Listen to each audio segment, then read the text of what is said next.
What are you doing? I The fuck are you doing?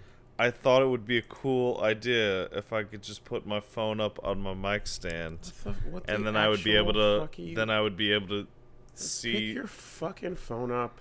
What are you doing? I don't wanna now. Okay, well then because it's, I look silly. now it sits there forever. No, well I have to get it eventually. It's on camera. The camera sees you. Oh, You gotta pick it up. You gotta do it. Shit. Do it now or later. Good morning, everyone. Hello. Dropping your phone like a fucking fool to start shit off. Hey, I've done dumber things in front of more people, so I'll live. Well, anyway, is it cracked? No, of course not. Never crack my phone. I cracked my phone for the first time a couple months ago, and then this weekend I sustained a second crack. Are you seriously gonna try to do this? To do it. Are you? I hope it breaks. I'm so smart. You know, I'm not an evil son of a bitch, Yeah. but if I were, I could just shake this table Why you do that? and make it fall as much as I wanted to. Fine, you big baby. Because I have control You're over the this biggest entire baby rig. around. Look at that. You see how much control I have You're over a this physically entire large rig? baby. You're a baby who is tall. Hold your phone like That is what I have to say. hold your phone like a person. No, I'm not a person. Then put your phone in your gut, like, and let it sit there in your shame, lodged in, like that teacher from school. What? That teacher from college, from Dawson. The fuck you talking about? I told you about my friend's teacher from Dawson who had a giant gut, and he would put the book in his stomach, and then he'd write on the I board. definitely never heard this Oh story. yeah, so his teacher would write on the blackboard, and he would use the space of his gut and the board pressed against it as the holder for his book. So That's useful. He could read from it. See? And then as he would write further and further across the board and get further down, his gut would also then erase what was previously written on the board as he moved from left to right. That's smart. It's a comedic but perfect use of his body shape. That's great. See, that's thinking ahead. Yeah. Or thinking smart or So something. perfect. Hold on a second while I hit this sound effect. Can we get this real loud? You can hit that. Oh, that's good. There you go. Yep. Good morning. Good morning. I think I made it here the fastest I've ever made it. And I got all the way over here in like 10 minutes. Via the power of car. Because I was like, I woke up at noon. And I was like, yeah, I'm good for the podcast. Fuck that though. And then slept till 12:40. No shit. Yeah. Okay. You look like it. Yeah, I do. That's cool. No, I'm still fucked up on jet lag, and I haven't. Oh, you haven't been to bed at all? Well, here's what sucks. My body is Didn't now. you get that like 5 days ago? But here's the problem. Now my body is at a normal, but that means that I hate it. So come 8 o'clock, I start to get a little bit sleepy. Come 10 p.m., I'm like super, super sleepy. Midnight, I'm dead. And at like 5:30, I'm just naturally waking up. Yeah. And I hate it because I'm not a fucking farmer. So What? I don't have to be lonely at farmersonly.com. I'm not one of those. So I don't need to have this fucking up with the sunrise bullshit in my life. And because I'm productive at night, I'm trying to stay up so that I can actually get work done. Yeah. But I can't get work done because I'm always fucking tired after the one event of the day. So I haven't been able to do any of the Japan stuff I've wanted to do. Mm-hmm. You know, like I'll just do it at 6 a.m. Yeah. So this shit sucks. I had that happen to me like a couple months ago where I screwed up my sleep and I was like waking up at 8 a.m. and going to bed at 10 p.m. And like the ideal adult schedule, sleeping a good 8 hours, waking up rested. And I'm like, this sucks ass. I start streams at 8 p.m. Yeah. I'm like an hour in. I'm like, oh, yeah, oh, wow, time for bed. It's like, fuck that. That's useless. Yeah. No, you get one thing in, one activity in for the day. And by the time you fucking have a meal and come back home, that's it. That's it. You're tuckered out. Just sleep later and later every day. And I've been like dabbling with a little bit of melatonin here and there to try and reset things, but I don't want to go too far because I know that your body gets too acclimated way too quickly on that, and it stops being effective like near instantly. You know, you should. Hey, I have good advice for you. If you need to sleep at a certain time, just drink. Just drink a bunch. Drinking a bunch will make you sleepy. Well, I drank a bunch yesterday because it was celebrating the weekend. Yeah. We had DreamHack Montreal. Mm-hmm. So, DreamHack, the big LAN event, also becoming known as an FGC event, you know? My mom asked me if I was going to that. Really? And I was like, what? Well, you know, it is a big video game thing. Yeah. So it's not... That was her the reasoning. wildest questioning in the world. She was like, but video games, Patrick? I'm like, no, Mom. But yeah, so what we did, we had 2019 this year, and as you know, I've been pimping and pushing. I was there in sort of ambassadorial capacity.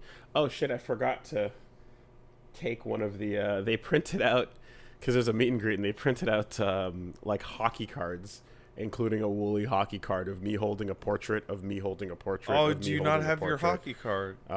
It's somewhere over there. Okay, but you do own your own hockey card. I do own my own You hockey now. card. It was pretty hilarious handing them out to my friends and people I've known for years. See, that's good. Signing them, being like, "Here you go, kid." That's good. Hey, You know, don't hey, quit your hey day Reggie, job. here it is. Here's your own very woolly hockey card. Totally. Enjoy it. Everyone got super excited.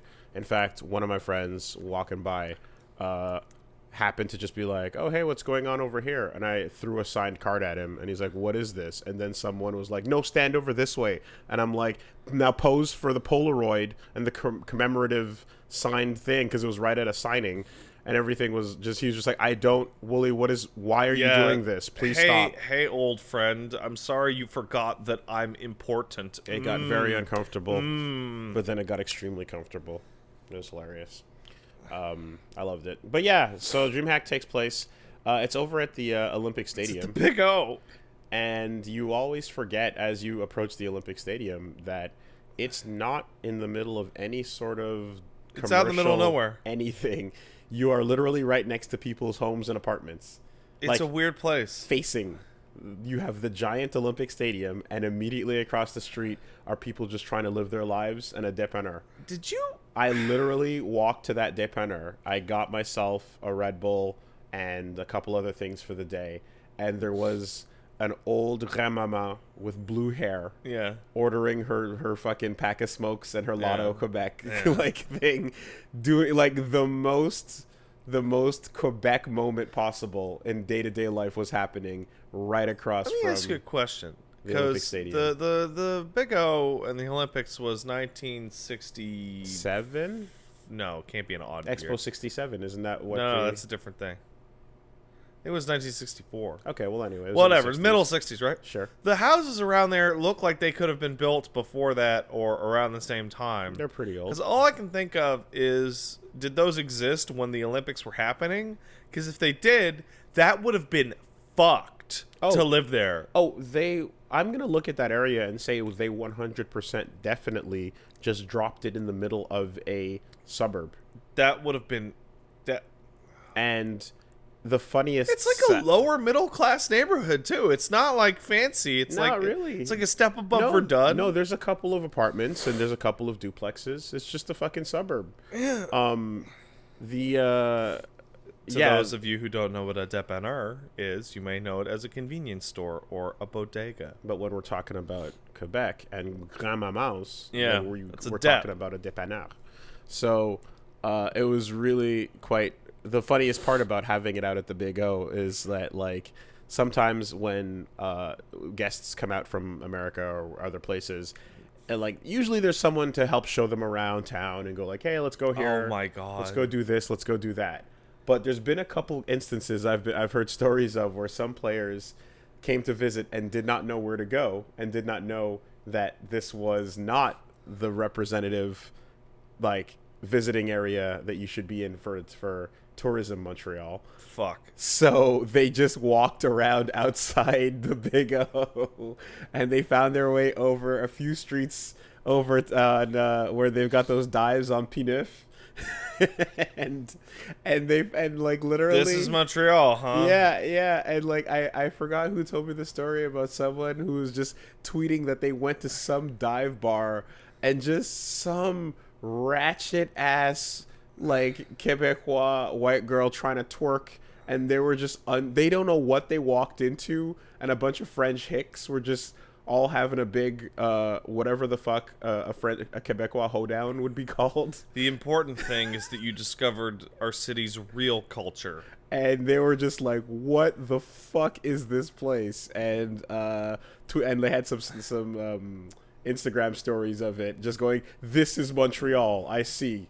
I understand now." And we're just like, "Oh, that's a trashy neighborhood. That's not where you should be. No, we're supposed to take you to St. Catherine or Saint Laurent." We're going to have a big tournament for worldwide players. We're going to have it down to the point. Come on down to the point. Wander around the point at night. Oh, my God, no. Like, hey, Daigo, you want to hang out in Point St. Charles? See what the real nightlife is like? Yeah. Fuck, meet some interesting people. Oof. Yeah, all right. Well, anyway. Our city's stupid.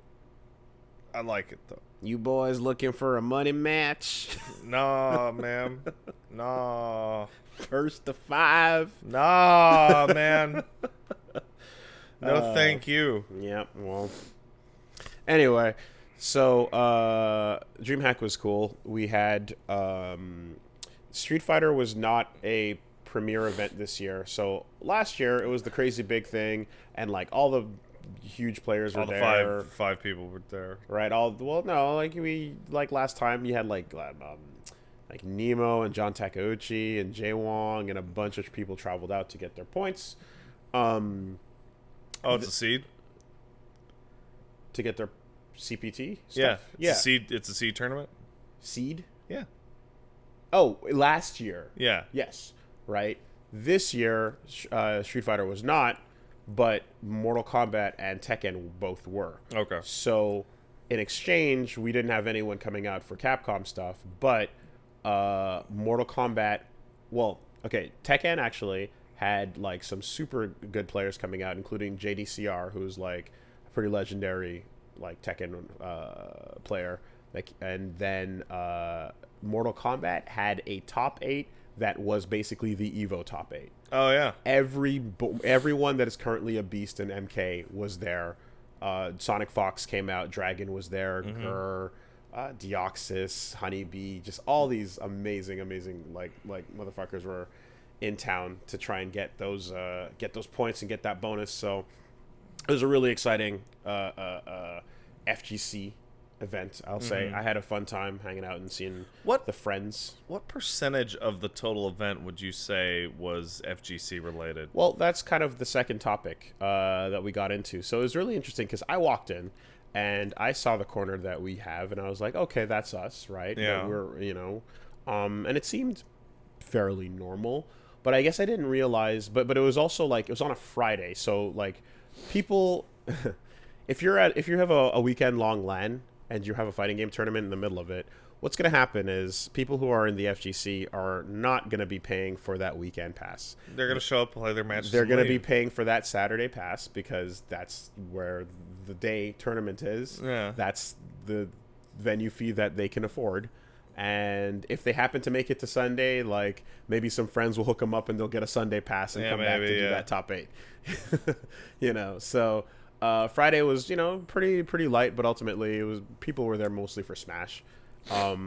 Smash rule set was interesting because Z, the guy that runs it, decided to have it be like Banjo's out. He's allowed to be used unless your opponent decides he doesn't want to fight Banjo, in which case then it's like a soft ban type situation. So my initial gut reaction was that's bullshit, and then I'm like, Banjo came out like 4 days ago. Yeah, it's kind of it's ridiculously soon. Some people would have had that character come out during the travel time that it took to get to Montreal. So what ends up happening is that area ends up being pretty crowded on Saturday.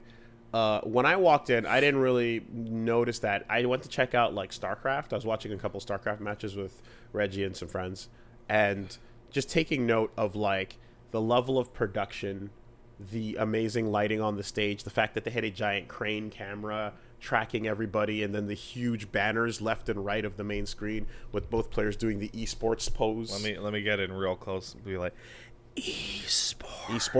Sports. Well, because StarCraft's had like 9-10 years of production to build up on.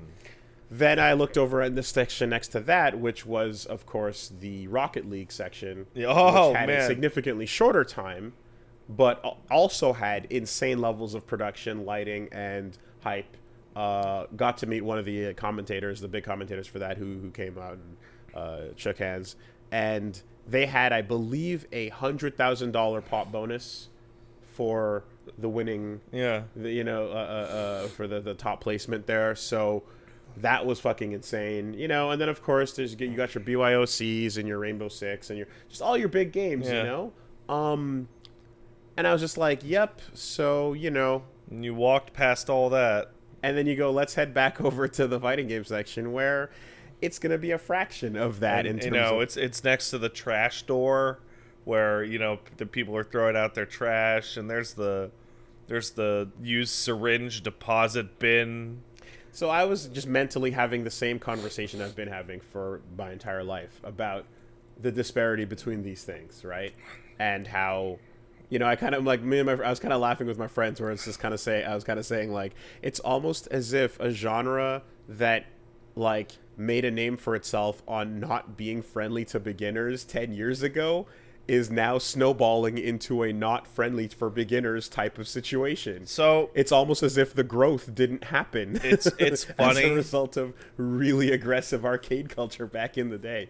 It's funny because, and maybe I'm jumping ahead a little bit, but are you familiar with the interview that Sakurai did about where he got the idea for what type of game Smash Brothers should be way back in the day? I might have heard it, but I don't. So way back in the day, before Smash Brothers was a twinkle in his eye, Sakurai was an FGC player. Dude loved fighting games.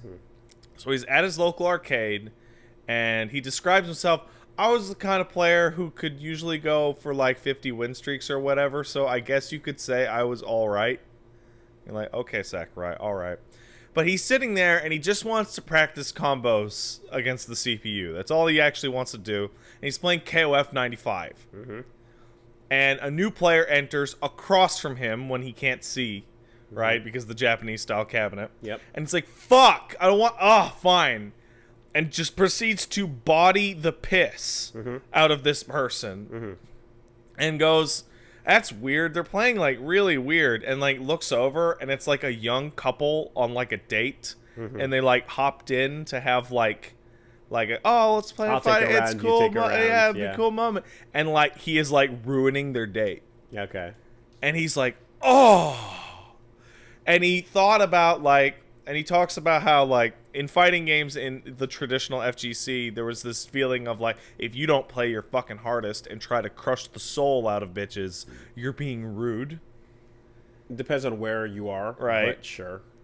And if you're at a competitive arcade, then yeah. Fighting games don't have to be like that, man. Fighting games can also be a kind of thing where you just have some fun with your pals, and and that's kind of where the genesis of like why Smash is very party centric and has all these other features. Yeah. And I look at Smash, and it's like, for all that I make fun of Smash is like enormously super crazy fucking ridiculous popular. Yeah. So I'll put a pin in that because I had this mental conversation the entire time, and I've done it a million times over. Just like, the thing that I love, which is that grimy ass arcade culture that I grew up in, is also the thing that makes it super unwelcoming back in the day, and you just follow the logical conclusion of that to people years later possibly either having memories of that being like, ugh, that was like that. Those games were hard. That was shitty. I never learned anything. Or I almost got into a fist fight because I threw a guy at a machine. Or I never went back. Or the non-arcade memory of just, oh yeah, I played it back in the Super Nintendo with my friends. We mashed buttons sometimes. It was kind of fun, and that was the end of the thought. Yeah. right? Either way, you're not thinking about it too much or taking it too seriously, and whatever it is, there's something that you kind of have that. Fast forwarding many years later, when you see they're still around, you're like, I'm not too interested. I've never been too good at those games. Yeah. And then that's the end of the thought, right? So, yeah. So like putting all that together now, and like seeing how I remember there's always been these different theories I've had. I'm like, okay, is it just how difficult the moves are, right? That's a part of it. Yeah. That's a part of it. But not a giant part, because like look at League and Dota and how fucking stupid complex that shit is. Well, that's the thing, right? And I'm always saying that as a spectator sport, you can look at a fighting game and you see 2 characters, 2 life bars. It's the easiest thing to understand. And if you look at StarCraft, I'm like, I know what StarCraft is, but if I didn't, I would be eyes boggling out of my head, like going, what am I staring at? What did he just do? I don't get it. But yet still, you can enter into that game as a complete beginner. Click the mouse on the building, click the button, and build the unit. The input complexity is low. Yes, right? Same thing for any FPS game. You will move forward, backwards, up and down, and you will click the button and shoot, and then that. I understand that. Your aiming might not be great, but you're playing the game, right? Yeah. There is definitely a feeling of, like, if I can't pull these moves off consistently, like, how am I supposed to do anything I want to do if that barrier's in the way? So I always thought that might be a thing. It's definitely not all of it, right? But it's part of it. We've seen games come and go. We've talked about like Rising Thunder and such, and Grand Blue is going to be huge, right? Yeah. Smash came along and not only had that completely different feeling where the inputs are simple and different, but the entire screen looks different from what you're used to. Yeah. And you have a giant ass fucking cupcake on the string, which is Nintendo characters. Oh, wow. So even if you weren't interested, even if you would look at a fighting game and go, oh yeah, I've never been good at those, fuck those, you'd be like, yo, Nintendo characters, I want to play as Link. Yeah. And then that would draw you in, and before you know it, you're into Smash, right?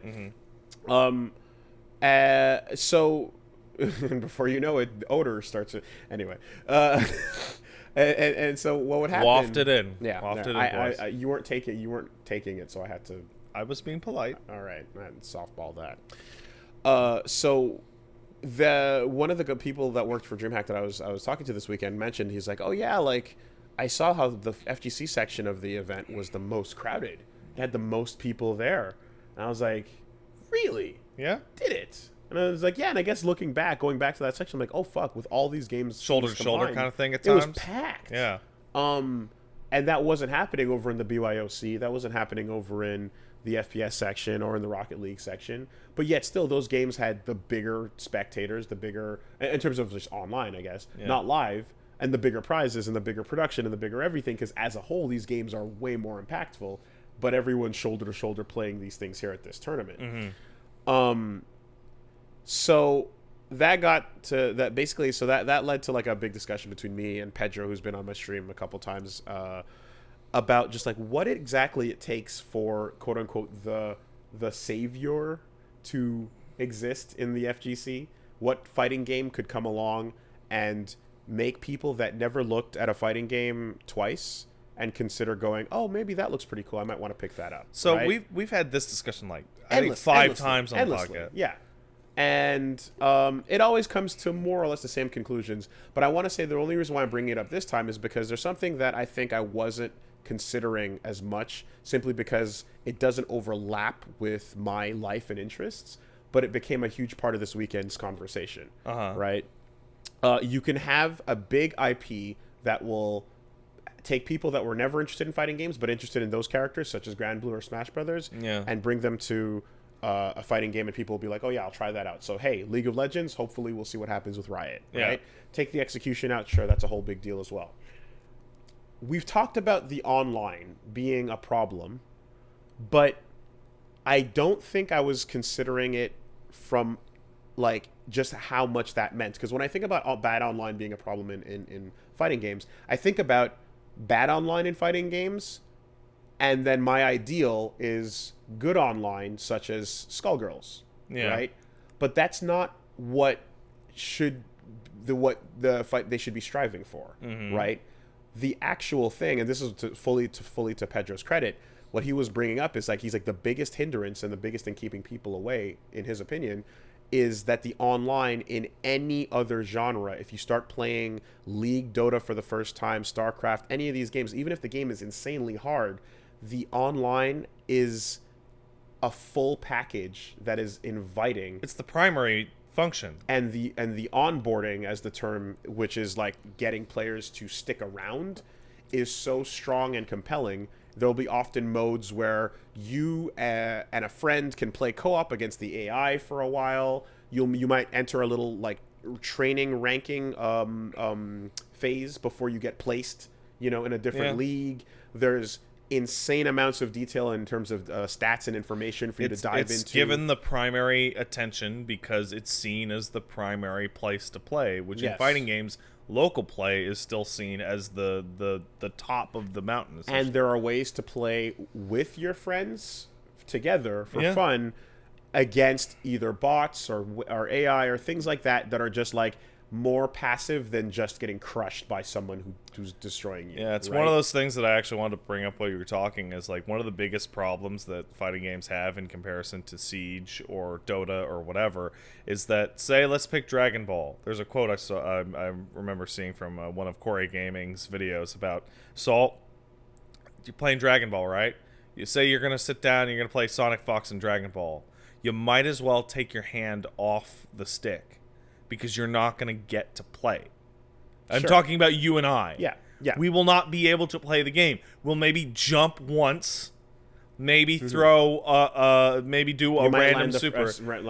It will essentially be watching a training mode. And like, Rocket League doesn't have that experience. Neither does Siege. Neither does Dota. Furthermore, you can get steamrolled in StarCraft though. You get absolutely rolled over if you don't know what you're doing in a game like that. But you still get that first 3 or 4 minutes to actually click some units. Now, here's the other bit, right? And it's something else that's been repeated a couple times by me, definitely on the podcast, is that when you're playing in a team game, you can blame your losses on your team members. Hell yeah, you can. And your stronger players can carry you. You can fucking get super toxic. You can win and lose based on other people. Hell yeah. Which allows you to deflate some of the hurt from the loss. Whereas in a one-on-one game like a fighting game, take you for example, you have to own that loss entirely. You really got to enjoy Apex.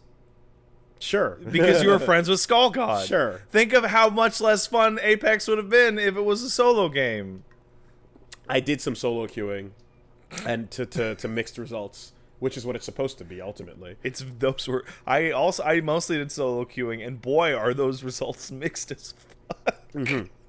But that's something that like not a lot of people are booting up a game or paying full price to sit down and then feel bad about themselves.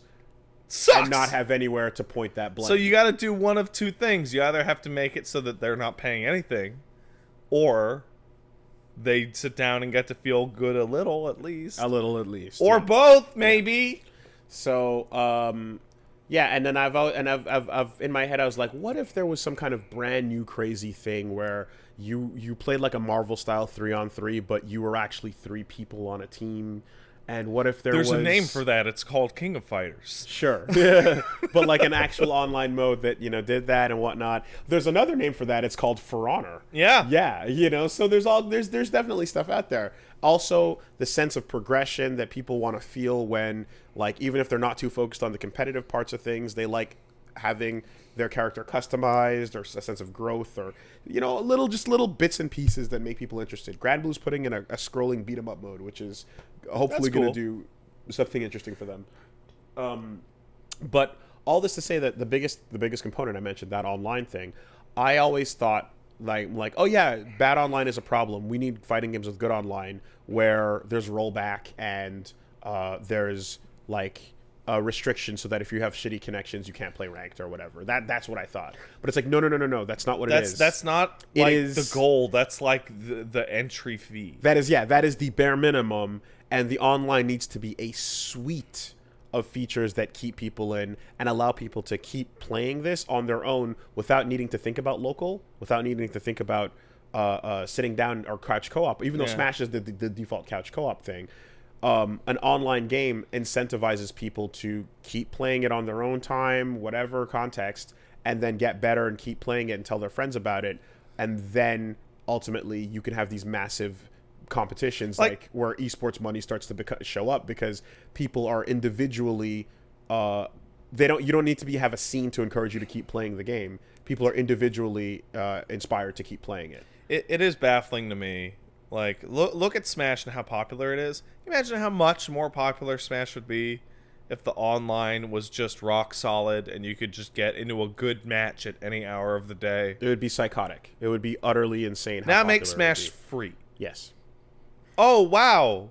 We have our StarCraft. Like that. You could do it to an existing game. Yeah. You have your Fortnite challenger. Yeah. Yeah.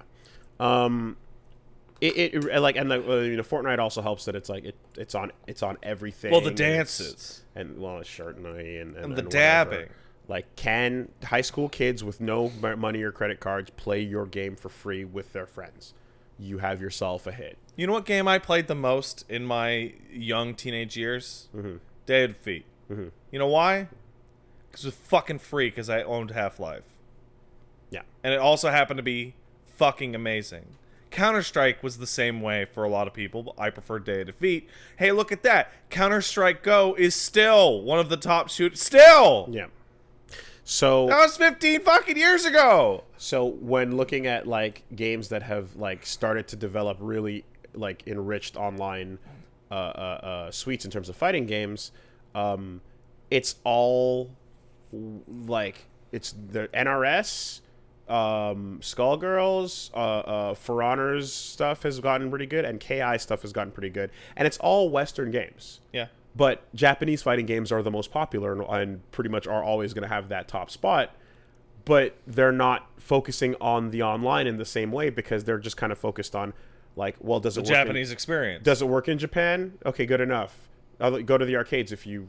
And even the Japanese complaints. esports experience is a very local experience. And the games that we're talking about aren't the biggest super draws in Japan. Yeah. And then, like, appeal is not as widespread as it would be as in those Japanese games. So we have literally a scene where, like, two hemispheres are holding the key to...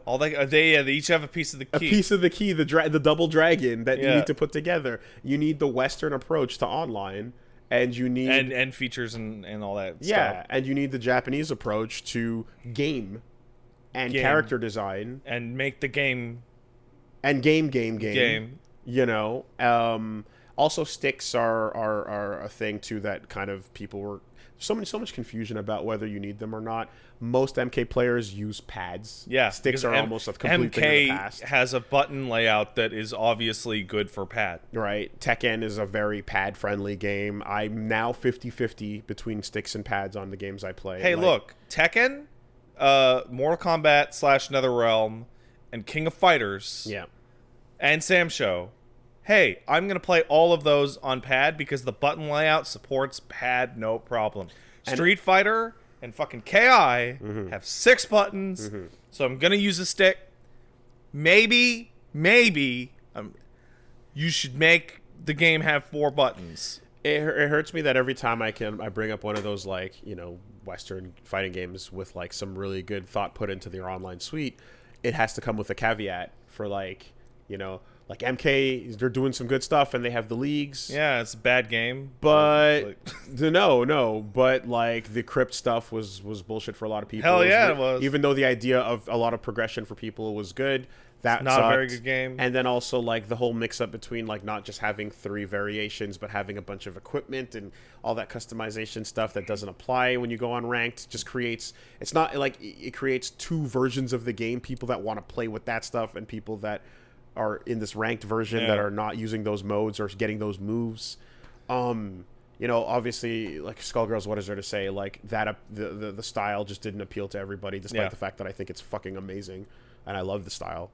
KI was Xbox exclusive, and that's all. That's it. That's all it was. That's all. That's the only thing that kept KI from being. As somebody, and that's one of the most painful ones. As somebody who wants to pride himself as being like, this console crap is bullshit, I look back and I think on KI and I go, the fact that it was on the console that I was going to not purchase out of spite over the way Microsoft was acting totally influenced my opinion of that game overall. I mean, absolutely. And as soon as it released on Steam, I played a bunch of it and was like, oh wow, this game's fantastic. Shame it's dead now.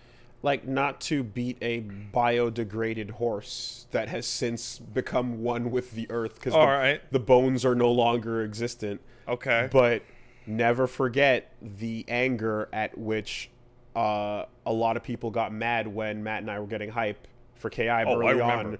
Just based on it being a console thing, right? And it just sucks because you're like, the end state that KI finished off in, the fact that Max is doing this Bring Back KI campaign is because it's such a thoroughly good fucking game. I look back on KI, I think it might be my favorite fighting game of the entire past generation. Wow. And I got to barely play almost any of it because it came out and it was on Steam and I played it with some buddies in my Discord and it was incredible.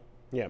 And then I got just slightly too good for them to enjoy it and still too trash to play anyone online, and then the game died.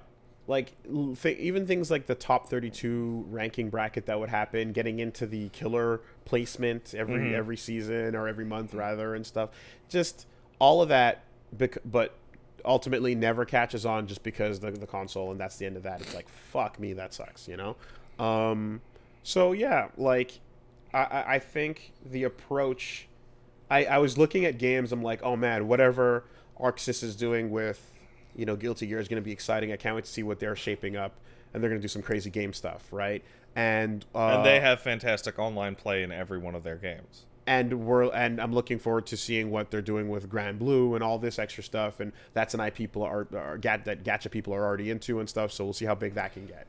But when I'm talking about, like, flipping the whole scene on its head and getting into that level of exposure that every other esports game at that DreamHack had, despite the fact that they didn't have as many people physically there playing the games, but the money and the payouts and the sponsorships and the everything was just so much more grandiose. Some game of the next generation, maybe Street Fighter 6, but I somewhat doubt it, needs to take an approach to online that is completely outside of what fighting games do right now. I said it before SF5 was a twinkle, and I was like, SF5 should be fucking free, and it should be online focused. Mm-hmm. Mm-hmm. And it was online focused, but that online focus was bad, and it definitely wasn't free, and it had its own issues, right? And so at the time that these points were being brought up, I was arguing against them when Pedro was talking about them. But I went home. After I got home, I was thinking about it a lot, and I was like, no, that's actually why. Because the main point, the one of the final things that he said that I was like, fuck, that's really true, is that the feelings I have about, like, execution and arcade exclusion and all that stuff that I was thinking about before.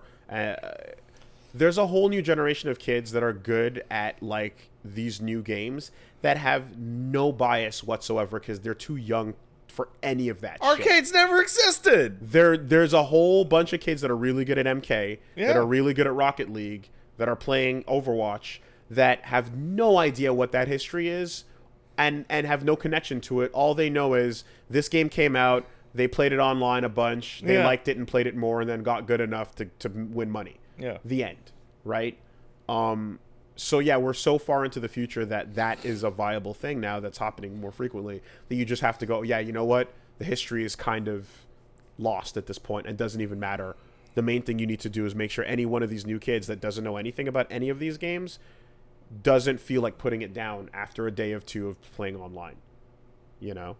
And I don't know what company is going to take that approach. It's a shame that South Korea does not have a prominent, like, game scene in terms of fighting games. Players, they do. No. In terms of development. Yes. There's not, like, a famous fighting game developer from Korea that makes fighting games. Because Korea would totally know everything that you are talking about. Because Korea, as far as I'm concerned, is the birth of the modern esport. Mm-hmm. because of the StarCraft shenanigans. Yeah, that you can say that's where it all started. Like they would understand. Hey, no, dude, you got what the fuck is this making? Oh yeah, you played a game online. Okay, you won rematch. Is that it? Is that it? Are you fucking kidding me? And they have a deep understanding of that. And high level like Tekken now, especially. Although the new capital of Tekken is apparently Pakistan. Shout outs to Arslan. What's going on? What's going on in Pakistan? Everybody got good at Tekken. Pakistan has a pocket group of beasts that have just been fucking thrashing, and no one knew. I was asking some of the Montreal guys about that actually, and it's pretty amazing. It's pretty amazing because for someone to come out of nowhere, and basically. Again, to just make it all the way to the top, it's like, who did he fight against back home? You know, what group of people are all on that level? Who's the top 8 at his local arcade that are like in the top 32 of EVO if they were to all show up? So we're starting to find out because a couple of Pakistani players are getting sponsored and starting to travel now and like putting motherfuckers on notice. And we're getting video clips of players like Nee going, yo, I think I need to go to Pakistan to start grinding. So it's pretty amazing. But anyway, yes, Korea had a pretty thorough understanding of that. They also have superb internet. Yeah. And would not understand at all what our problem is with their Fios connections flying back and forth seamlessly. I think it was Mike Z that was talking about it. No, it was Keats. Well, it was one of those two. They make a lot of the same points. I often get them confused when they're talking about fighting game, like the future of fighting games. Mm-hmm. But it's like, if you put the resources in, even in the US, even in Canada, this problem could be done with. But the game has to be built for it. And you have to spend the money, and you have to spend the focus and development time, but you could totally have a bunch of fucking games that play great online all the time. Mm-hmm. Look at KI and Skullgirls. And I think it's a bit of a pie-in-the-sky solution, but if your online suite is so, like, thoroughly packed that there's enough for people to do, and casual people showing up for the first time are like, oh my god, yeah, I want to come back for my dailies and do all this fun stuff. If they happen to be on a garbage-ass Comcast connection or dial-up AOL bullshit, and then they try to play ranked, and it goes, sorry, your internet's garbage. Unfortunately, you can't play ranked. Thanks for buying the game. You can play these other modes. That's outrageous. Right? It sucks, but, like, if there's enough for them to do outside of that, it wouldn't sting as much. It wouldn't be that bad. Because, like, almost every single... Because you can't solve... a bad connection. Yeah, the packet loss is the killer. Right? If someone's fucking Wi-Fiing onto ranked with their phone tethering their PS4, if your ping what are you supposed to do? If your ping is ass, that can be accommodated to a degree, but if you have packet loss, you get fucked. And like I can think of because you've been talking esports for a good bit now, and like I think I've played Siege, not big, but I've dabbled. I played StarCraft 2. I played Counter-Strike and I've dabbled in a lot of these. And all of the modern ones, I disconnected. And the game will go, hey, that's okay. You sure your internet's good? It's like, shit, I just disconnected. And at some point, the game will tell you, you can go fuck yourself for the day. Because you don't get to fuck up more games. And that's annoying. But these games are also all free, so you didn't lose anything. No. But I mean, in the case that you are that garbage connection, you're ruining other paid players' like enjoyment. Yeah. Trying to force your way into terrible ranked games. If you say, and apologies to those in advance because I'm going to use it as a point. Say you had crippling random narcolepsy and you wanted to be a boxer and you would just pass out in the middle of your matches on occasion. If you were to do so, they would not probably allow you back into the ring a second time. But I want to be a boxer. I'm sorry, but the reality is that my dream people showed up to pay money to watch this fight. But I love boxing, and I've practiced, and I've gotten good enough to... Right? It's unfortunate, but like... Well, in this particular example, you'd be also in danger of being actually killed. Yes. So it's slightly different. But, hey, people showed up and paid money to see the fight. And some of them might kill you, actually, for fucking the fight up. But that's different. But you know what I mean? Like, Weird analogy, but sure. right? It's just, Your disqualification is necessary, and I hope you don't hold it against anyone, because if you were outside of your body, seeing what you were doing to the sport with everyone else, you should be able to understand. I remember you're bringing it down. back in the day, before this kind of connection loss thing was penalized, a couple friends of mine from high school, we all wanted to play Team StarCraft games, except Jimmy, whatever the fuck, I forget who the fuck it even was, had a shit-ass internet. It was Eric. Eric had shit internet. And Eric would drop out of team games. So I don't want to play team games with you anymore, Eric, because it's a fucking guaranteed loss every time we play with you. No, but nobody cares, Eric.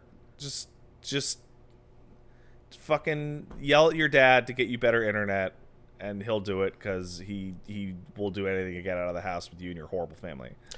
One last point there was the other version of events that creates a whole lot of people paying a whole lot of attention to a fighting game almost accidentally, is if you make a giant, like, single player adventure game with mild multiplayer components that happens to have an arena in it, where you can take your leveled up customized fighter and fight other customized fighters, and oh look, suddenly in the middle of your Dark Souls New Game Plus you found yourself participating in what is effectively a fighting game, accidentally caring about it. Oops. That's another alternative. So build a world and a game around the actual fighting game, and make this thing a huge distracting thing that gets people to pay attention to that. And then maybe they might accidentally stumble into the Coliseum mode, where they take their customized single-player adventurers and fight a real fighting game. Let me ask you a question. You said you know at least one or two people on the For Honor team, right? Yeah. Did because you're talking about this, I'm like, did Dark Souls PvP create For Honor? Like, is there a thread there? I don't know, because you just phrased it in such a way that I see a thread. You see the line, and it's like Dark Souls 2 PvP was super popular and intense, and it had a whole scene dedicated to it, and the similarities are overt. I don't know, maybe it might have done that with Absolver. I don't know if it was with For Honor, but yeah, it really does, but it does feel like it. And in fact, never forget that For Honor has all those modes where, much like Titanfall, you can go fight a bunch of bots for fun. Yeah. And if you're feeling up to it, go take on a big boy for some big points. Yay. But, arcade mode. But the loop is there for you to keep having fun with it, Yeah.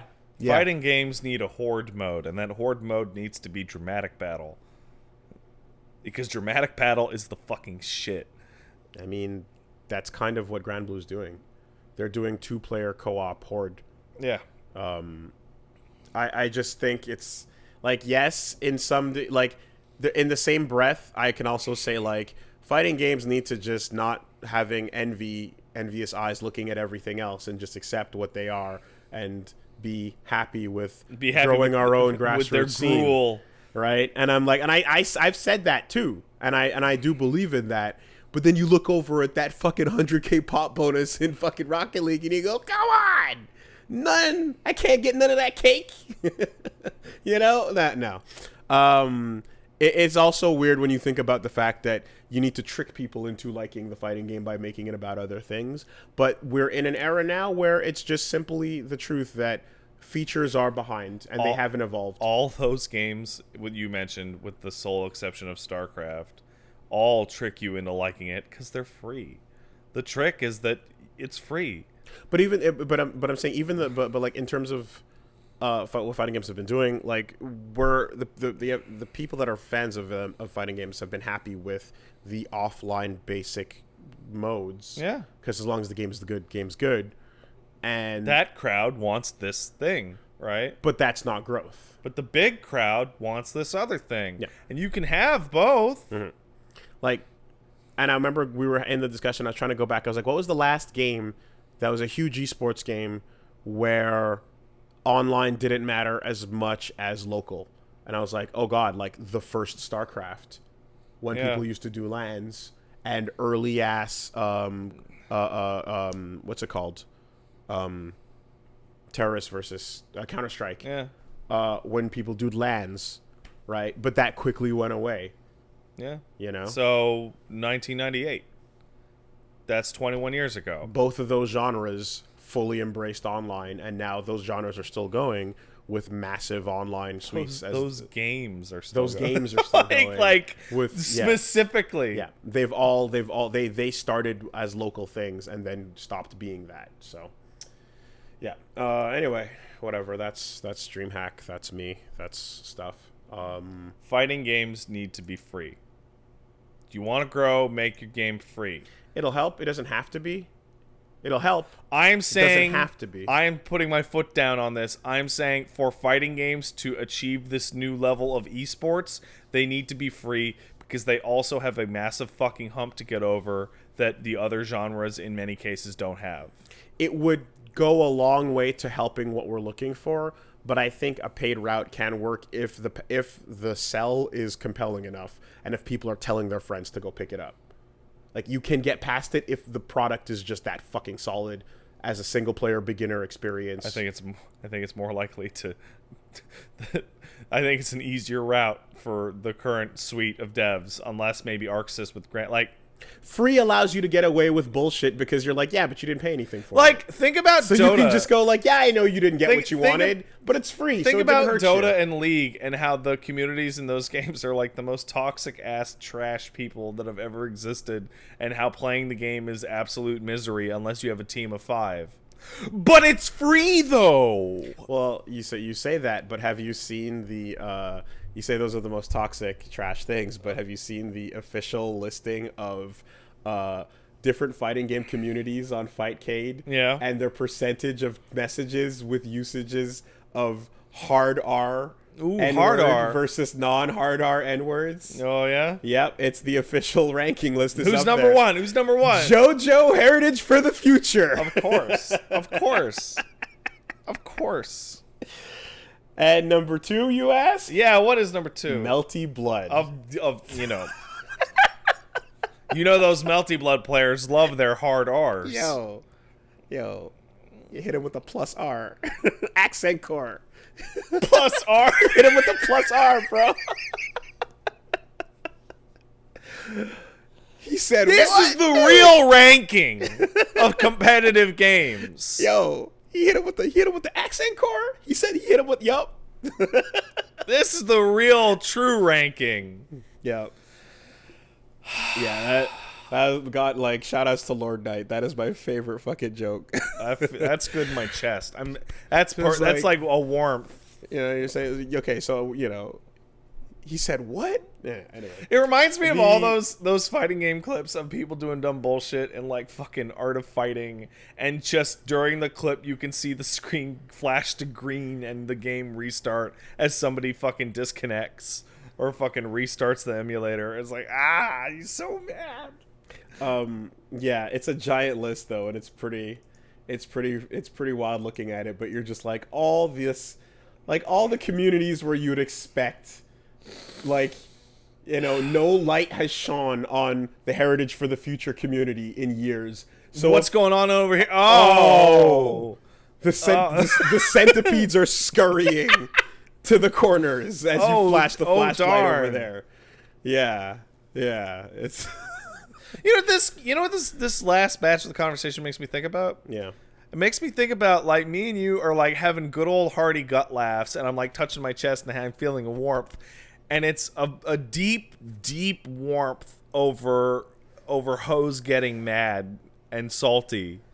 And everybody enjoys people getting mad, but I'm like, but fighting games have, like, a weird salt community, like, idolization of getting, you know what I'm saying? Well, that's why I said in the beginning that stupid ass habit we had of being completely unfriendly to beginners is also a fun, hilarious It's like, thing I don't- that continues to this day. I don't want to win and shake my opponent's hand. I want to win and hear the opponent like throw their baby out the window online. I had to fight Reggie in Street Fighter V in bracket this weekend. Are you serious? You should have heard it. You should have heard it. Like, we didn't stop. Like, it was fucking, like, what handshakes? There were no handshakes. It was the most toxic fucking garbage all weekend. And motherfucker, like, if you didn't know, if you were just walking by, you would go, oh, that's FGC, huh? Yeah. Okay. Too late, Tommy. Too late, mother. I've heard everything. Yeah. You know, like... It's like, I don't want to have a friendlies and then hug my opponent and be like, man, you did a good game. Like, I wanna make somebody so mad that they stop playing fighting games and then they go home and commit crimes. You want a chorus of large black friends behind you chanting, somebody's getting fucked. Oh, man. Get fucked. Somebody's getting fucked. How many people was that? It's like Get 30, fucked. 40, 50 people in You, that? you, get fucked. It's what you want. It's what you need. And trust me, I understand. It feels so good in my heart. It feels fantastic. There's nothing else like it in any other community. And to lose that means to lose the true self. I like to think that can't go away at this point.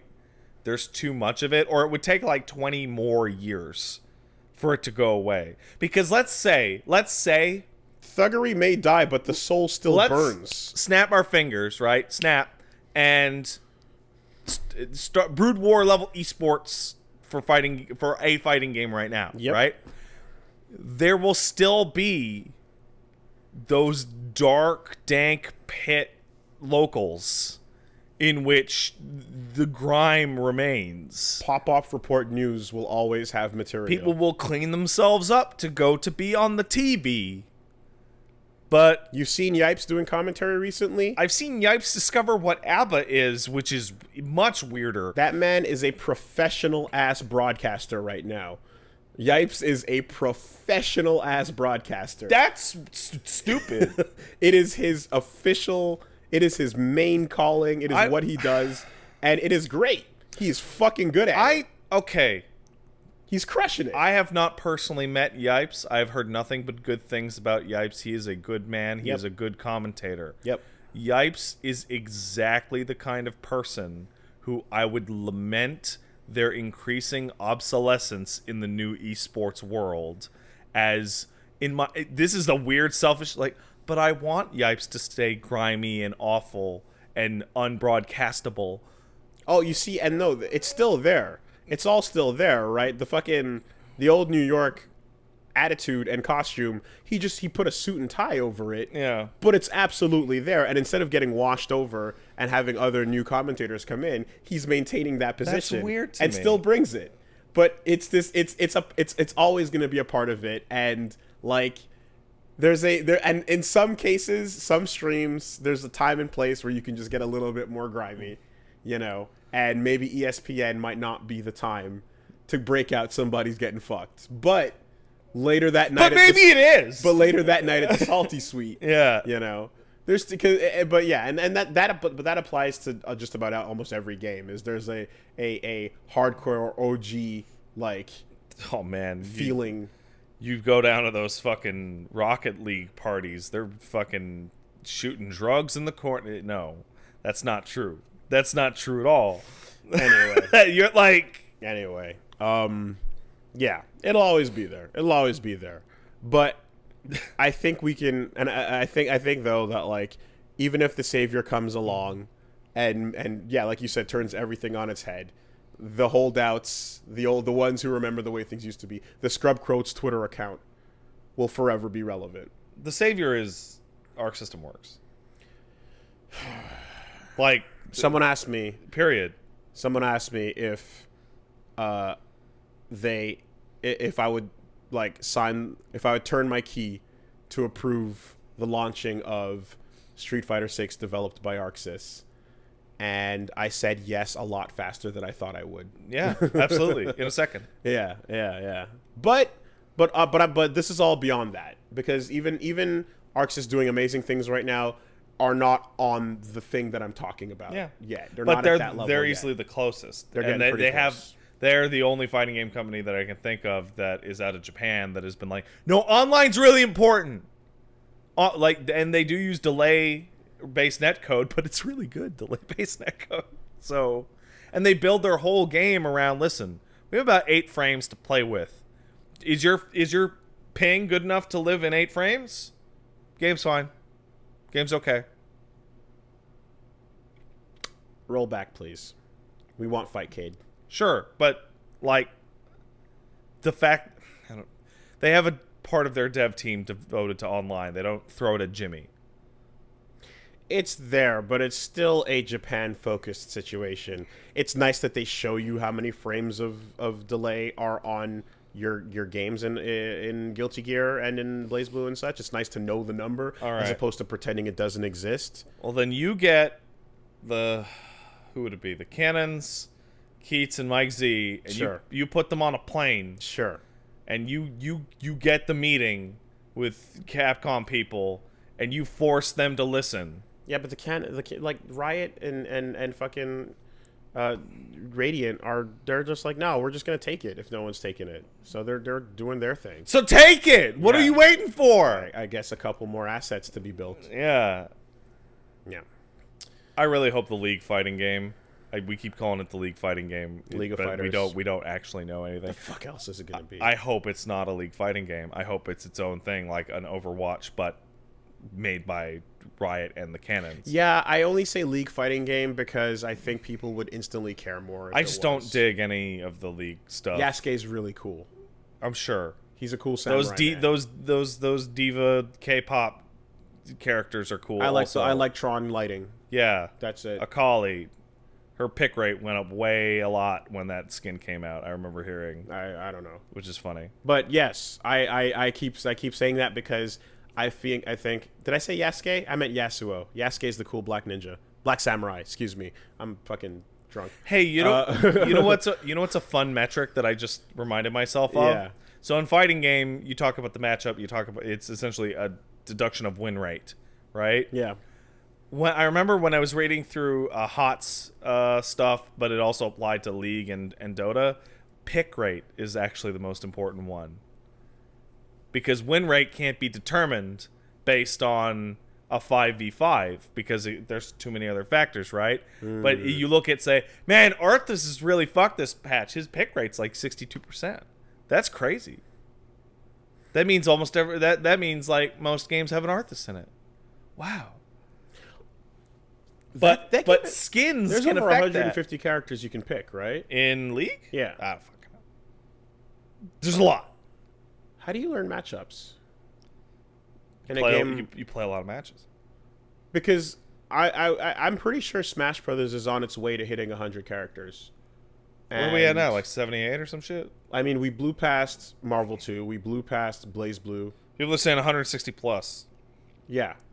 How do you fucking learn matchups in a game with that many characters in Well, it? since we're not the expert, but people in our chat do play these games. The answer appears to be is... You don't, and you get fucked. Yes. Which, hey, that actually makes for a cool moment on stream.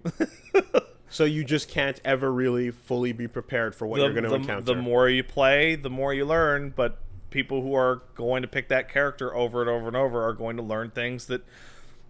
Because now you're getting into that thing that bugs me about, like weird non-standardized equipment-based moves in like Injustice and shit like that. Yeah. Where like I'm fighting your character, but then suddenly you just do a move I've never seen. Now, granted, before. that these are different characters, and in a Dota or a League, the characters have 3 fucking moves. Yeah.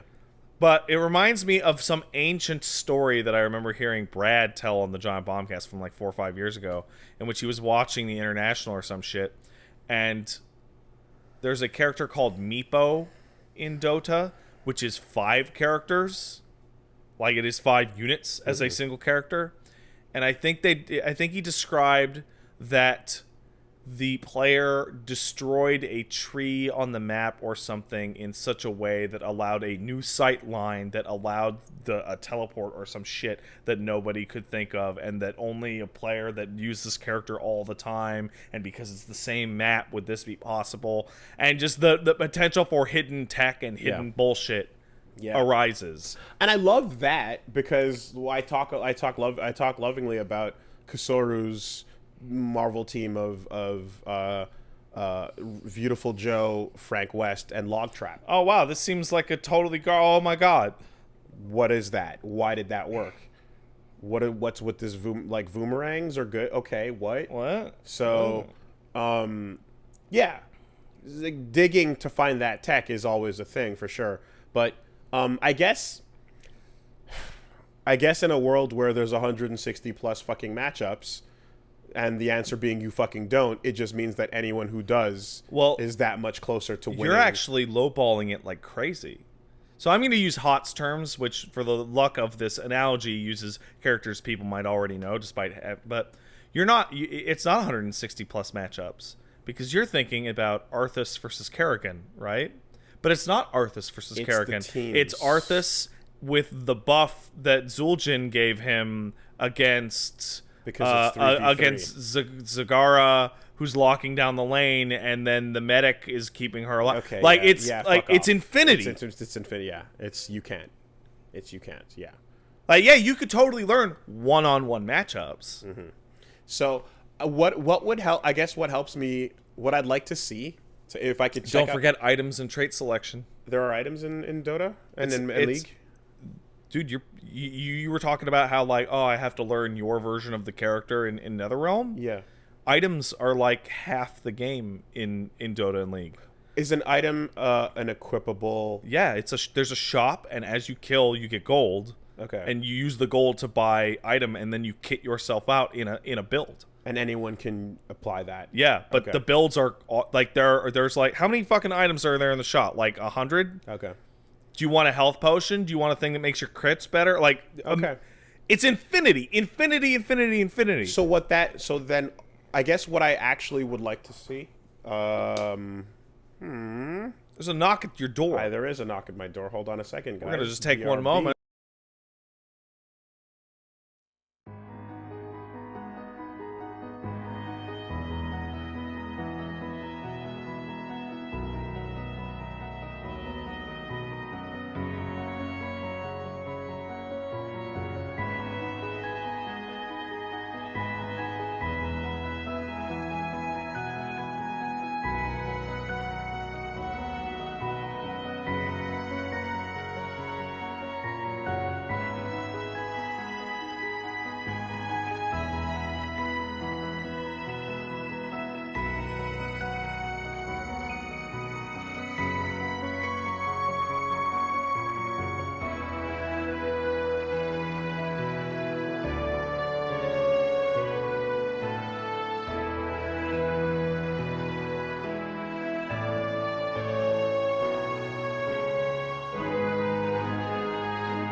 A second. There we go. Are we about back? That. We are back. There was a ghost. Actually, no. That not content with construction happening outside on the streets of Montreal and surrounding my building, it has now wandered in directly to recording. To the recording. The construction has found its way into my house. So yes, I know. All I have to do is pay up. I understand. That protection money is not going to pay itself. Anyway, It's not. what I was going to say is, in regards to MOBAs, I would love to see what would help me, because I'm thinking about matchup knowledge in terms of how much you have to know about, obviously, fighting games, right? Yeah. When you're playing chess, you got to know what every piece does, and you got to know what each setup is going to be, and the more setups you know, the closer you are to being the world champion. What does the current top players in a given MOBA? I'd love to know how many of the common teams of 3, am I correct, right? 5. 5 players? Yeah. Okay, so 5v5 is how it goes? Yep. Like, there's obviously popular configurations. Yeah. How many teams of 5 do they know well enough inside out in such a way? And Well, they need to, and here's the fun part. and how many blind spots are there amongst the best of the best? Because you're forgetting a part of, you're forgetting a piece of the MOBA pie that if you played a little bit of HOTS, but you wouldn't have encountered this, that is laughable to translate back onto fighting games. And that is, they need to know at least 40. Because there's the counter pick. yeah. No. Not the fighting game counter pick. There's the... I know that Wooly is really, really good with Meepo. So, in the pick process, I will say Meepo is not allowed to be used by the other team. Oh, yeah, sure. Okay. Which means you Like don't Smash. just have to know what you know. You also have to know what you need to know when they know that you know what you know, and they take it away from disallow you. Yeah. what. And take it away from you. So, the denial picks. let's say there's a meta team in League, right? It will literally never show up in a match because they'll go, get rid of that. Get rid of that. That team's too good. Kill that. Kill that. Remove that team's anchor. Remove Log Trap. Get it out of here. The best Overwatch players probably don't have a strat for absolutely every comp possible. No. There might be some wacky ass fucking Hanzo Doomfist team that just has a weird ass. I don't know, that they've just never encountered. You know what's before. easier than learning that matchup? The individual characters is probably the most of what they understand and have strats against, right? So in the teams of 5, I guess what I'd like to know is just like, is it a situation where like the more you know of that, the closer you are to being the number 1 player in the world? Is it just that simple? It is an interesting question because I remember for some reason I was clicking around and I ended up on this guy's like well-spoken guy, I don't know his name, but just talking about like systemic issues with League, and the number 1 problem that League had, according to him, is that League patches too often because you're dealing with hundreds of characters that are getting buffed and and nerfed maybe once a month, and it's like it's actually impossible to keep up. There's no way.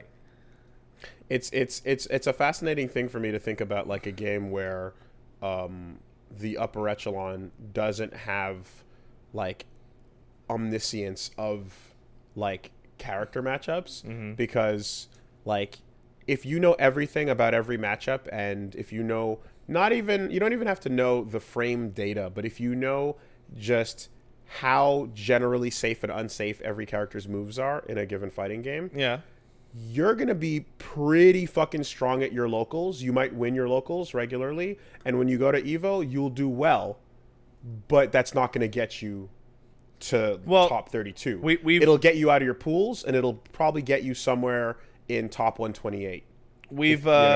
We've circled around, and you have just made the point that fighting games and learning your matchup are very much like, say, boxing. You will watch every match that your opponent has ever been in, and you will study it and go, oh, he drops his elbow here. Oh, maybe. Compared to, say, I don't know, football or basketball. You can't learn every player in the league. and every combination of the starting 5 for every basketball team in the entire league. That's a really good point. That's a completely different You approach. can't. It's impossible. It's a different sport. It's a different... All you have to do is go as hard as you can and work off what you're literally seeing with your eyes in the first quarter. Interesting. Okay. Yeah. It's once you start working in teams and like just once the approach just gets so varied, you just have to have enough of an understanding of what you're dealing with, and I assume an inherent strategy that just steamrolls most situations. And that's I imagine in terms of let's say basketball, who was a team with Curry on it a little while ago? Washington Golden State. What's that? Warriors. Yeah, the Warriors, right? That was the meta composition of this man shoot the basket real good. Yeah. I'm sure everybody learned that meta and how to deal with it, but nobody was learning the meta of bumfuck team whose name I can't remember because you were going to beat him anyway. Who gives a shit? Fuck them. The Seattle Supersonics. Is that a real team? Yes. Okay. The Spurs. Yeah. Interesting. The basketball meta is getting the basket to have a ball in it. Many times. I'm always curious about bowling competitions because I'm always like, how is it not just a bunch of people landing perfect strikes? Perfect games every time? Like is it not just perfect game versus perfect game? It's like rally racing. It's essentially a time trial. Like the competition aspect is totally pointless. Okay, so it's whoever does it first. No. It's really hard to bowl a perfect game. Okay, professional bowlers must do it pretty often compared to regular people. It's really, really hard to bowl a perfect game. But what about that one guy that popped off and was like, dude, what the fuck did he say? Who are you? I am. You ever see that legendary pop? Yeah, okay. Maybe one day a pop-off report news will come out about that. This fucking bowling guy lands a strike and just old dad just loses his mind popping off on everybody. Like to compare, who do you think you are? I am. To compare bowling to something else that might that has a little more gradation. It's like in golf, a perfect game is par. Yes. Right. Yes. But you want to do better than a perfect game. You want to go under par. And some people, oops, I fucked up a stroke. Like you ever see the ranking of like who's winning a golf tournament? It's like the top guy at -5. Yeah. And then 10 guys at -4. Right? It's fucking granular. Yeah. And you like how could you enjoy watching golf? It's like the guy who's in the lead has to make like one bad putt and he's down to 12th. Oh yeah. For sure. It's tight. It's tense. It's like that's why those same thing for like a pool where it's like, guess what? Both people playing here know how to hit the cue ball and fucking sink anything in any pocket because they're that fucking good. Yeah. They're trick-shotting billion-dollar motherfuckers. So you're not watching for skill; you're watching for mistakes. Essentially, right? You're expecting near perfection, and choosing which to hit. It's like watching NASCAR. Sure. They're gonna go in that oval, and they're gonna go real fast, right up until that guy hugs the edge just a little too much.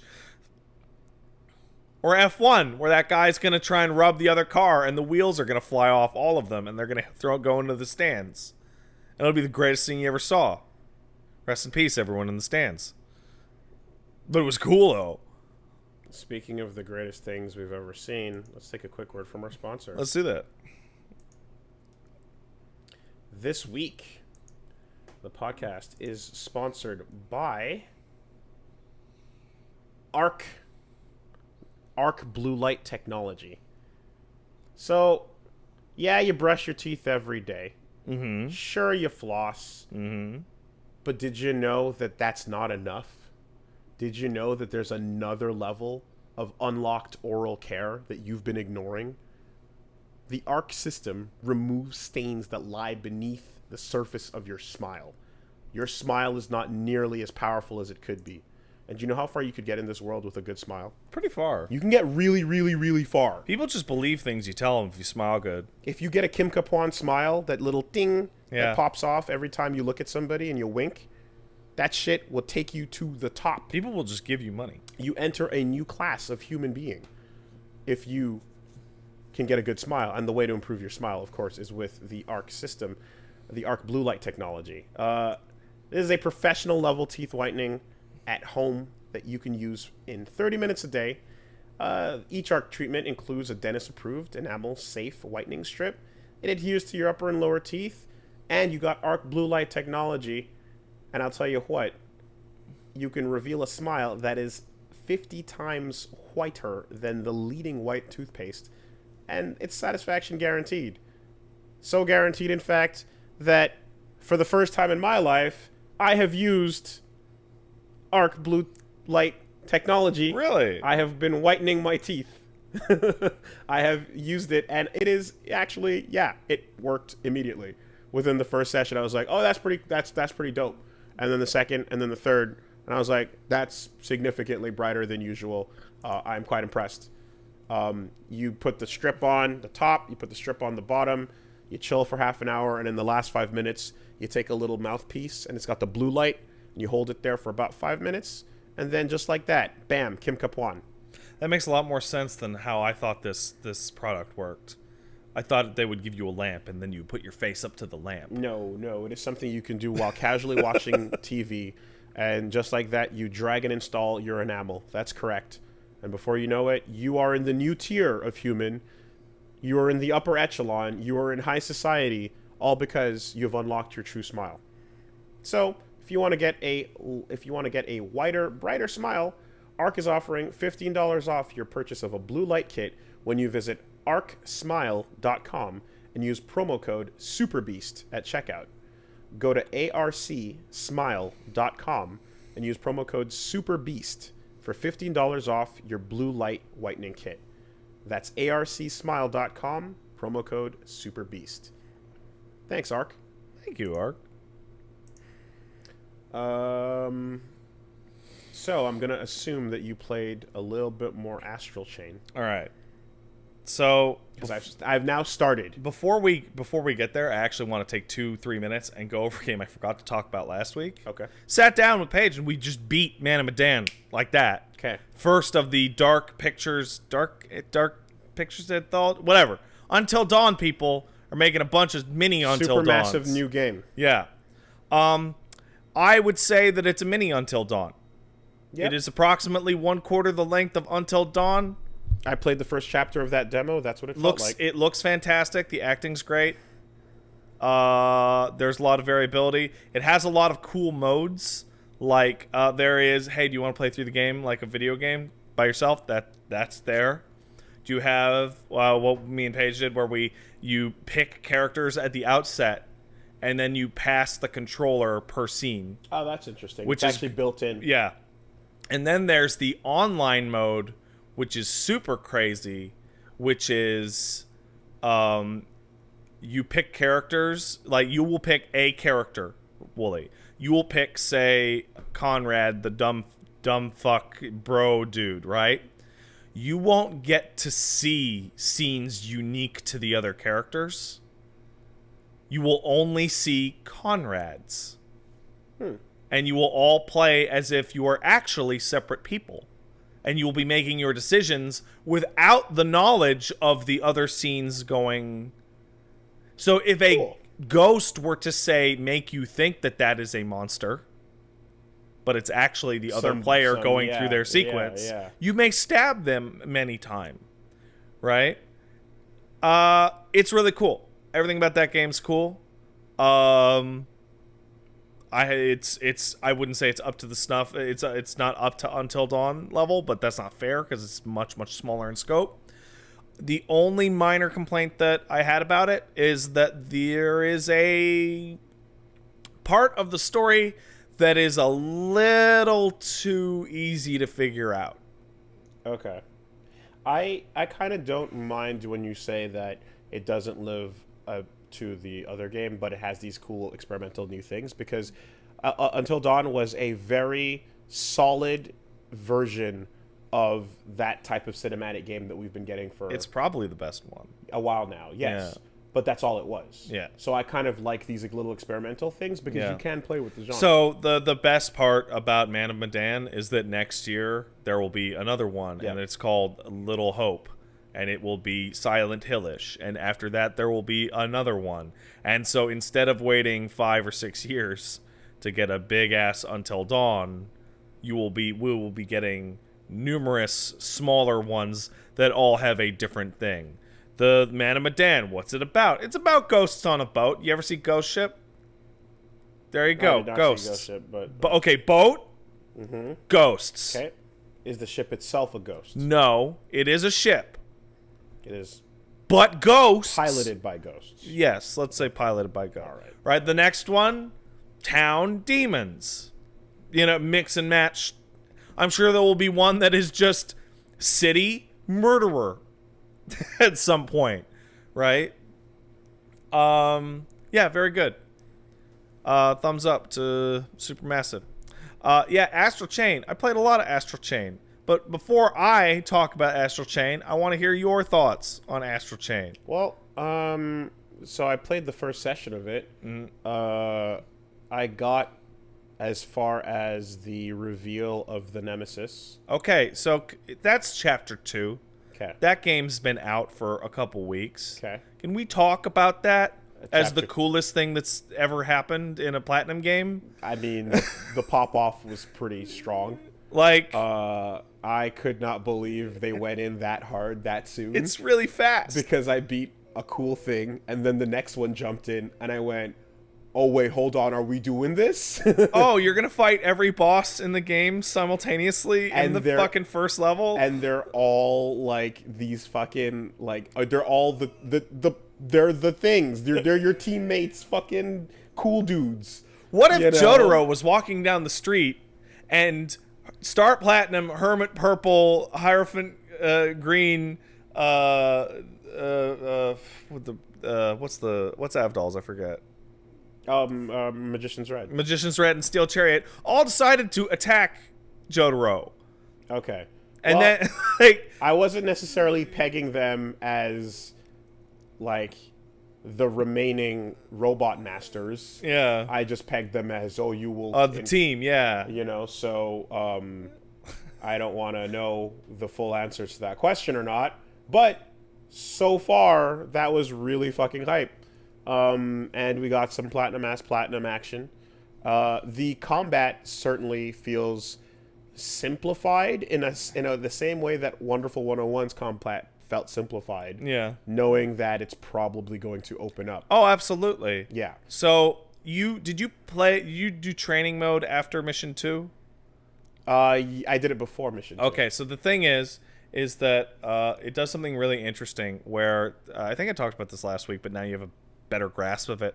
It's like, yeah, you are controlling 2 character action game characters simultaneously. Unless you and your friend grab Joy-Cons. Right, which don't do that. Did you try it? I looked at it, and player 2 controls the camera.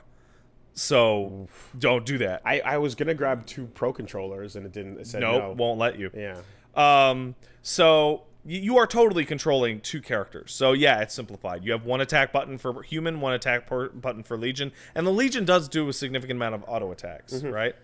In the first and second levels, all you can really do is set your Legion to auto attack, and you have a 4-hit combo and a gun. That's all I've been doing. Once the pop off occurs, you may have noticed during that fight that the Legion would flash occasionally. Like you would get a slowdown, and the Legion would actually literally flash, like a big circle would appear on it during that fight. Okay. That's because the instant that you start that fight, the actual combat system gets unlocked. Okay. Your 4-hit combo turns into a 6-hit combo, and... Well, I noticed that suddenly I was occasionally doing fucking double text. Yes. Jumping off my boy. The core of the gameplay is the sync attack system, which is do your human combo, and then when your Legion flashes, hit Legion button to do a dual tech. Right? So, for example, when you upgrade your X-Baton, you'll have your delay combo for all of your weapons, right? Just hit, wait a second, and it will kick you back, and then your Legion will flash, and then you will have your delay attack with Sword Legion, which is I think it's a stinger. Okay. Like, and both of you will stinger. So okay, so it's a little bit of, it sounds a little bit It's like a wicked weave. Okay. It is a wicked weave. Yeah. Okay. Right, but it's separated from you. And for example, I was gonna say like a Tekken Tag bound system where you'd switch in for like. no, it's just a wicked weave. Like you just pair attack. And the thing is that you know how you can set your Legion to lock onto an enemy, and you can set you to lock onto an enemy. Mm-hmm. If you do that delay attack and you do that stinger and you are locked onto separate things, you will do the stinger to each according to your lock on.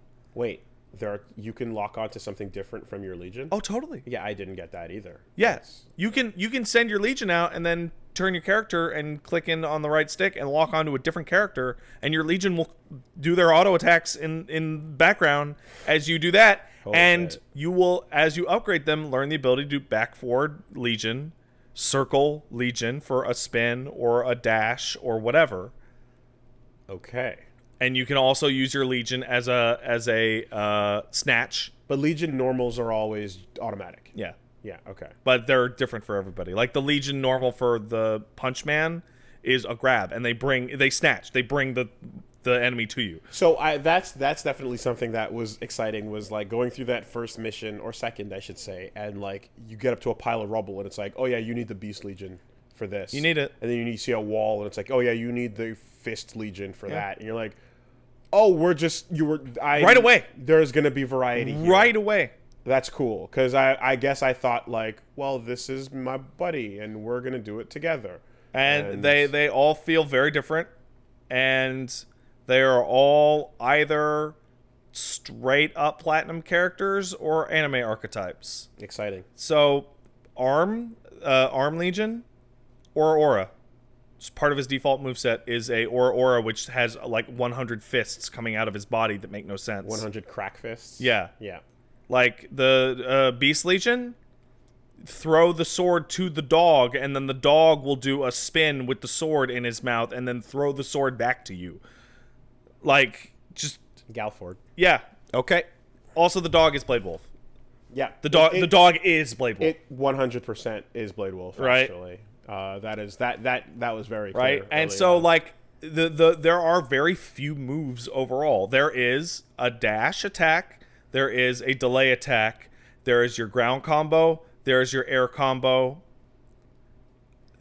And there's hold the button down for a big hit. Mm-hmm. There's only 3 weapons. Gun, fast, and slow. And there are 5 legions. But every combination of those things results in different effects. Fantastic. So the delay attack with the Axe Legion, right, with the baton, is a double stinger from both of you, and then it leaves a bomb inside it and then explodes, right? The dash attack with the dog is you do a huge jump and slash downwards, and that, I mean, your hitbox moves, right? And every combination of those things results in a different system. The training mode was really like, I could see each step of it introducing the things one at a time, and I could see the complexity slowly growing. But it definitely reminds me of like that wonderful one beginning where you're like, I'm starting to see how this is going to become.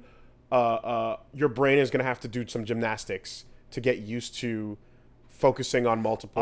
I'm like way in there, and I'm still having like learning new. Oh, like what if I set this guy efficiently? I was trying to get the hang of like efficiently wrapping around and just doing the bind. Yeah. For example, and there's situations where I'm like, fuck, I was in the perfect position, but my other thumb just made my character move and stop the link right. from happening, you know? And you're like, and dude, okay. there's little puzzle elements in which like it's really simple, but it's like drag this thing over to the thing with the chain, which is move both. Yeah, you need an ambidextrous brain. So but it was super cool doing an Irish whip on charge attacks that rush at you. It's really cool. That's really satisfying. You just split across the slave chains. In terms of Legion stuff that you'll learn your stinger, you'll learn your spin. You'll also learn new types of sync attacks. So, for example, when you chain somebody up, you will eventually learn a sync attack, which will have both of you dash towards the chained up enemy and just start fucking both of you auraing down on them. I should let you know that the concept of a sync attack has not been introduced to me yet. Yeah. So this is all still. You were just doing the game fudges your controls the first time you do that second one and starts doing them kind of for you a little bit. Okay. Yeah, like hey, here's a question. What color is your character's hair? Mine? Yeah. It's red. Okay. It turns blue. Okay, what happens if your default color is already blue? Turns blue. If you're already blue, though. It turns blue. I just told you. Okay. All right. You pick blue? No, I picked green. Okay, well, it turns blue, doesn't it? Yeah, it turned blue. Yeah, it turned blue. Yeah. Also, get fucked, assuming what I'm going to pick and what I'm going to play. Apparently, you were like, oh, I'll pick a guy because Wooly's going to pick a girl for 100% sure. Mm-hmm. That didn't happen. Yeah, and then I changed that myself by saying, remember, Wooly, the character that you don't pick will become the real character, mm-hmm. and then I knew you would pick the guy. Like, get fucked thinking that I don't know what I'm doing over here. Apparently, I made that choice for you. But then, why did you end up picking the guy and thus having the same route? Because people assumed. Because I thought you were going to play that game on the way home. Okay. Well, in any case, people don't believe you. But I'm going to say that it turns out you can just go back to that just mission 0 and swap it around anyway. Yep. But the look doesn't stay on the other twin. No. Right? That sucks. So your twins default minus your skin. I wish you could go make them custom look both ways. Yeah, well. That'd be really fun to create your own. There's not much you can do about that. Because I'm like, I look like such a creative character next to a normal Akira. So I have my big pro tip for you when you're buying your Legion points is that you personally are going to want to beeline to a move called Perfect Call. And Perfect Call and Sync Attack. What Perfect Call is call out your Legion right before you're hit by an enemy attack. Yep. And it will make you invincible. And then when you get Perfect Call plus Sync, that will lead into a very, very, very powerful counterattack. I noticed the DT pop when you activate in a Nero-esque way. So, that came to mind. I also have been very, very, very thoroughly alerted to the color schemes that you can unlock in the game. You go to that menu and you scroll. So yes, hyper aware at this point of the Ava 1 colors. There's two ways to get those. Many a pictures and JPEGs were sent at me. For your human mm-hmm. S rank missions, mm-hmm. S plus rank missions, mm-hmm. you will get those as well as doing miscellaneous special gamey tasks. Which thanks, shoutouts to Susie. She let me know that S ranking is not what you'd think it is. Hell no, it's not. It's wildly different. Requirements are not about styling. So here's the one that's gonna hurt you in your soul. Damage is a non-factor in your ranking. Yeah. There is no stat for damage. In fact, you get points for getting hit during your dodges. And you get points for attacking relentlessly, even if you miss. That's crazy. You get points for using items. So, you don't lose ranking for using items. Nope. Okay. You will get if you use a bunch of items, you will get a bonus. If you use no items, like the item hoarder bonus, you will get a slightly larger bonus for no items. Got it. Okay. Right? Like yeah. Okay. So, but there's an entire page in the help text in there about playing the game. Here's like 10 rankings. There's a bonus for taking a really long time to finish a mission. Okay. Like what? Like Smash arcade mode, right? Where you just had all those wacky ass bonuses. The way to get rankings or DMC5 is not to do it better, and this is gonna sound weird, but to do more. Yes. You get more points the more you vary it up. Use variety, use as much as you can. Yeah, that's what I was. And also time is a factor. Yeah. There's a max limit on how many points you can get from time, but it's basically go as hard as you possibly can using as many different moves as you can. Now, to be fair, we are very familiar with style meters and kind of expected to get one. Yeah. But this is a different take on it. Yeah. Does it feel fun to do that? Absolutely. Okay. And because there are tangible rewards for actually S+ing every encounter, I have gone and I'm actually doing the S+ run through the game, and I'm unlocking a bunch of colors that I otherwise wouldn't have gotten, and one of which is my favorite. Although cycling through your weapons is still what you'd be doing with Dante.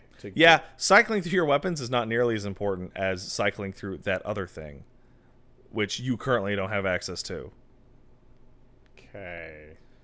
Legions. Yes. X on the or sorry, Y instantly cycles to a different legion. Oh, that's not something you equip before the mission. No, You're hot swapping in combat. you hit Y instantly from sword to arrow legion, and when you have 3 or more, if you hold it down, it will become a time stop little radial wheel that you can sword legion him out and do the pop up, and then switch to axe legion to do the slam down, and so on and so forth. Switching your weapon is mainly per encounter. Is it fast enemies? Use the baton. Is it aerial enemies? Use the gun. Is it big enemies? Use the gladius. Oh, okay. Think of the legions as styles. Okay. I thought you were equipping No, sir. thing. No. for that mission. So, fuck. take for example, I'm going to use a quick example that'll give you a little bit of context, right? Sword Legion's really fast and is really good at attacking, right? Yeah. So sure, he's my mainstay and I'm doing combos, right? But then Big Boy comes out that has huge active windows on his attacks, and I find a really hard time dodging them, right? So I'll switch to Arm Legion, because when you dodge and do the sync attack, the animation is completely invincible on Arm Legion, but not on Sword and Arrow. And then, when there's tons of little baby enemies, I'll quickly switch to Beast Legion, send Beast Legion away, and then perfect call, like the parry, on one of the little tiny shit enemies, because Beast Legion's like perfect call attack lasts for like 30 seconds and is this giant dashing AoE dog everywhere, and it cleans up the trash. So Legion switch is a style and weapon switch at the same time. Yeah. Okay. This guy's delay has a stinger, so it's really good for closing distance. This one's delay attack is invincible. This one's not, like, the arrow dodge attack isn't invincible, but it moves you really far away. Okay. You know, all sorts of shit. And then on top of that, they have their Legion abilities, which is Blade Mode Zendatsu, the ability to pinpoint shoot, power up in your in a JoJo character, ride the dog and become a mounted unit, and full invincible block. Okay, so then there can't be that much of a complex Legion move list per Legion then. There's the attack that it does when you send it out. And then there's the dash attack. There's the spin attack. Spin, stinger. There's the abilities that you set to it, like speed up or do a move. Sure. Yeah, okay. They maybe have 8 moves each. Okay. But the thing is that their sync move for every move that you do is also unique and also does something different. Wow, I really thought this was going somewhere completely different. Everything that you do is really simple, but every permutation of change that you add to it results in a completely different effect.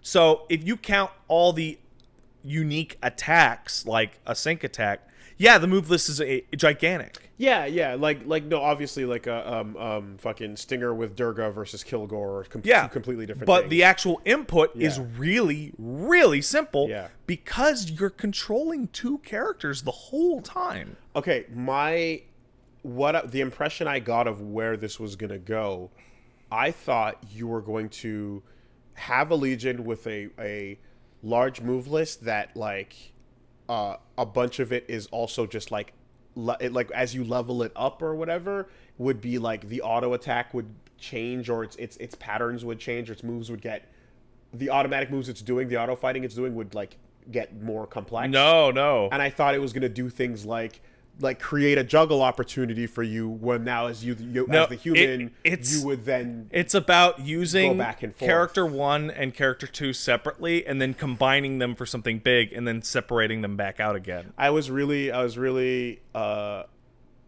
misleading myself by thinking because the auto fighting like made me think, okay, this assist is an auto fighting thing. So, for example, You know, you you send it at the thing right now, but you send it at the opponent right now. But beyond that, you either pull it back or just leave it in. the game in mission You 1 know? and 2 is baby mode, control your stand, Yeah, and then the game after that is a fucking platinum character action game but it still is auto fighting. for that. But you end up doing less and less of it as time goes on. Like one of the abilities you'll learn in the next thing is when you rush your legion out, when you send it to attack an enemy and they rush out and they're at it, if you hold the button down after doing that and hit attack, your character will jump over and kick that enemy, and now you're there. So you'll be sending it out to attack to either occupy or knock something down, Or you can bring things towards you too. depending on your legion. Yeah. Like there's a lot going on. There's a lot. There was there's one instance in which I sent it out and then like it brought it back to me. But I don't remember exactly how it happened. It only happened once that I can recall. But yeah, okay. And I mean beyond that, like just fighting fighting that first boss and then getting a taste for what some of the others would be like. I love the tone that first boss sets for you. Mm-hmm. And it's like, I talked about it last week, but again, now you have slightly more context. Like, that thing hates you. Your stand would kill you in a second if you did not have it physically restrained in chains. Oh, certainly. It hates you so much. But The instant it unlocked, it kills other enemies in the vicinity because it wants to kill you itself. It hates you. It hates you. It hates you. but nonetheless, we stand for slavery. Yeah. And And when these are the lands we'll die defending. and when you're standing there idle, it thrashes around, and the arm one, because it's the only one that has like free hands, the arm one will reach up to the chain and like try and pull it off in its idle animation. Like, this is a bad thing you are doing. You need to do it because fuck them, right? But this is a bad, evil science that has been embarked on. Yeah. You get like I'm sure I don't have to tell you how long it took before that session quickly got a grasp for slave cops and and defending the right to use your slaves to eavesdrop on criminals, to clean up the basic spill on the streets. I think the funniest thing at that point in the game is that you see two dumbasses fighting in the middle of the street, and there's a cop going, "Calm down," and you chain them up, and they just fall over unconscious, and the cop is terrified of you. What did you do? What did you do? Or the other cop that's just unloading her gun at a portal to hell. Yeah. Not understanding anything about it. I'm doing the best I can here. And the idea that, like, you haven't even told the regular cops enough to know that that's a waste of time. You essentially look at it, point at it, and it disappears. But and like, they go, huh? What? But the regular cops know enough to know that that's a bad, because obviously the world demons. But they don't know enough to know, hey, stop shooting at it. Yeah. So, fucking hilarious setting we got going on here. The more that I play the game and the more that I go over the levels, this is the platinum game that rewards you by far the most for going back to play old levels. So you played mission 2.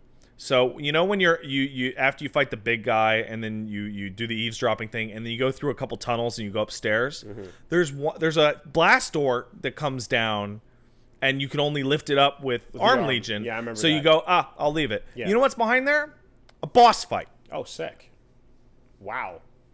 Content. Every single stage in the game has a mini-boss hidden behind something. Holy shit, okay. Like a secret verse. Yeah, but they're bosses.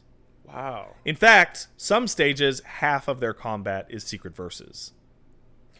And this is where what you were saying about 2 hours on one mission file starts to make sense. 5. Okay. Mission 6, file 6, took me 5 hours.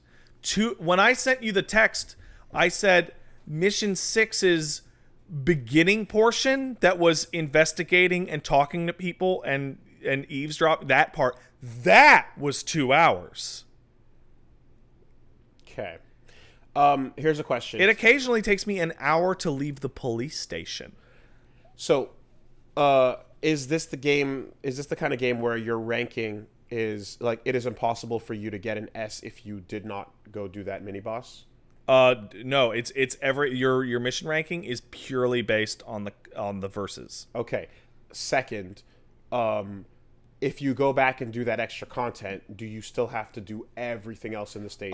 So if you go on the file selection, the stages are all broken up pretty evenly. Yeah. So there's 2 cases. There's blue cases and red cases. Blue case is the little side quest. Those are check mark or not. Yeah. Did you find it? Did you do it? Thumbs up. You're good. But can I go do one and quit the stage? Yes, and it will count. Okay, fantastic. And on top of that, the stages are broken up into their sections. So Chapter 1 of File 5 or whatever is the police station. Chapter 2 is the first part of talking. Chapter 3 is the second part of talking. So if you want to and you just want to do the combat stages, you can go File 3, Chapter 4, and then start. And it doesn't count the whole level in terms of your progression. Yeah. All you need to do is get that verse to S+, and then it will save, and it will only count your highest ranking ever. Fantastic. Because Bayo 1, going back to that recently on the LP, I forgot about some of the antiquities, including to get a proper full ranking on this stage, you have to do everything in it every time, including the Alfheims. Mm-hmm. You have to go complete them quickly. And then Pure platinum and then find all the secret verses and then do everything, and you can't just go back. It's bad. It's hard. It's real hard. You have to do the perfect run of every piece of content on a stage and then finish it. So, for example, you can't just target what you have. Last night, I'm like, I want to, and then choose which one of the two. Last night, I want to S+ mission 4. Yeah. Right. Mission 4 starts with a really long sequence in a big square where you talk to lots of people. Skip that whole part. Get right to the combat. Okay. Yeah. Boss fight. I skip right to the boss fight, which is the start of that. 3-4 tries, S+. Got it. Go to the optional battle. That one took me like an hour to S+, but I did it. And then I'm like, go to the final battle, S+ it. Count, color unlocked. Now, okay, you complete a mission in Bayo, a bunch of silvers and golds. Yeah. Maybe, you're like, yeah, that's good. And then maybe 1 stone. Yeah. Right? But you did it, and it's clean, and it's fine. Or you complete every verse, all platinum, but you die like 12 times. So there's 12 death things on the symbol. Yeah, it's that last Which one do you keep? Do you keep the old one, or you update to the new one? Yeah, this one, it's the best of all worlds for your ranking. Did you ever S+ this fight? That's locked in. Nothing will ever change that down. Nice. Yeah. Okay. Right? Yeah. It makes it totally legitimately possible and like workable to do this. But yeah, there's missions like I think it's mission 5. It's like I started up and it's like I finished it. I did not fight half of the fights. And as I'm running through, I'm like, where were they? I unlocked all the secret doors that I saw. So where the fuck were they? Some of them are like you have to find a point and then solve a mystery as to where the gate is. Some gates are hidden via platforming challenges. Some fights are, the Astral Plane, that area. Sometimes there are platforming secret, like behind the corner bullshit that you do, and then there's a secret path that leads to a boss fight. Like, every time I've gone back to a stage, like, to play through it, I have found a new thing. Is every stage... You know what? I mean, I don't even know if I want this answer. Ask away. Is every stage going to start with that investigation Yes, mode? every stage is that. Okay. Some of them are like way shorter than others. Okay. Like this one's do they get tiring? No, I think it's perfect for the pacing. Cool. Cuz the action game missions are like an hour long when you're doing them. Okay. And then the investigation missions will be like, yeah, the really long one like the one that was crazy long, that was a bunch of story, and then a sneaking mission, and then talking to NPCs. But this little side quest ends in a minor combat. Like it's like a minute of combat. Depending on how mindlessly it's integrated, it could be just be like let's like okay, and now for dumb cop mode. Yeah, right, and then it's the time waster. It's good because if the game was all action, I feel like it would actually get tiring. That was the one thing that like kind of killed me about Bayonetta is that like Bayonetta is like go go go go go, and they would break it up with long pieces of exploration and cut. Yeah, and there'd be long cutscene things. Here, too. it's like a gamut. I will tell you something, and this is gonna sound odd, but so you got to go to the frame rate dimension. Yes. And it's really, really obviously the frame rate dimension. Yes. So after you beat the game, there's 11 missions, then that's the core story. Once you beat the game, you unlock File 12, and File 12 is 70 more missions, 70, that all exist entirely in the frame rate dimension and are mostly combat. Is this just God Hand challenges? No, it's Bloody Palace one stage at a time. Okay. But they're levels. They're not fights, they're levels. Well, yeah, ultimately. And at the end of that is your real final boss. Okay. So you're gonna run into parts where you're like, fuck, this game's amazing, but the frame rate in this part is kind of bad. Bloody Palace is a mission. Bloody Palace is the post game. Interesting. Okay. Right? There's a whole lot. How did you like your anime intro? Yeah. Yeah. Did you see Red Cop in that anime intro? I saw Red Cop in the trailer for the video game. Dude. Red Cop. Yeah. I saw yeah. I'm putting it down right now. I'm trying to push this. The character has a name. The character has a title. I don't care. It's Red Cop. I had one other thing. Yeah, I was gonna say when you're talking about like the whole cop mode investigations or whatever. For me, the downtime is what I'm seeing to be the promise of police station hijinks. A little bit. And I assume that's I assume that's the downtime. It ranges everywhere from my cat's up a tree, like straight up. Yeah. And then you fucking hit the button and your Legion goes, whoa, and just grabs him and brings him back down, to can you eavesdrop on these criminals? They're up to no good.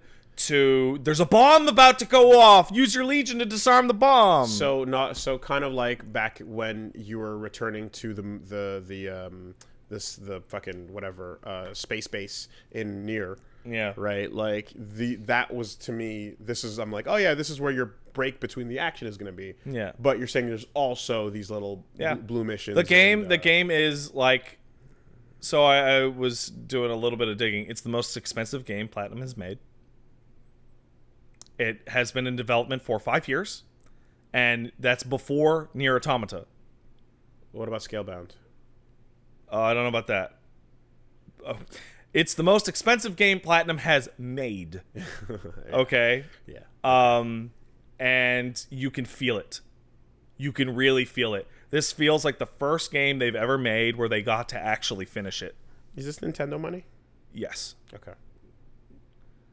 So because they had a credit in the start, so this is a Bayonetta deal. Yes. Published by them. It's a Nintendo game. It's a Nintendo game. Yeah. Yeah. Okay.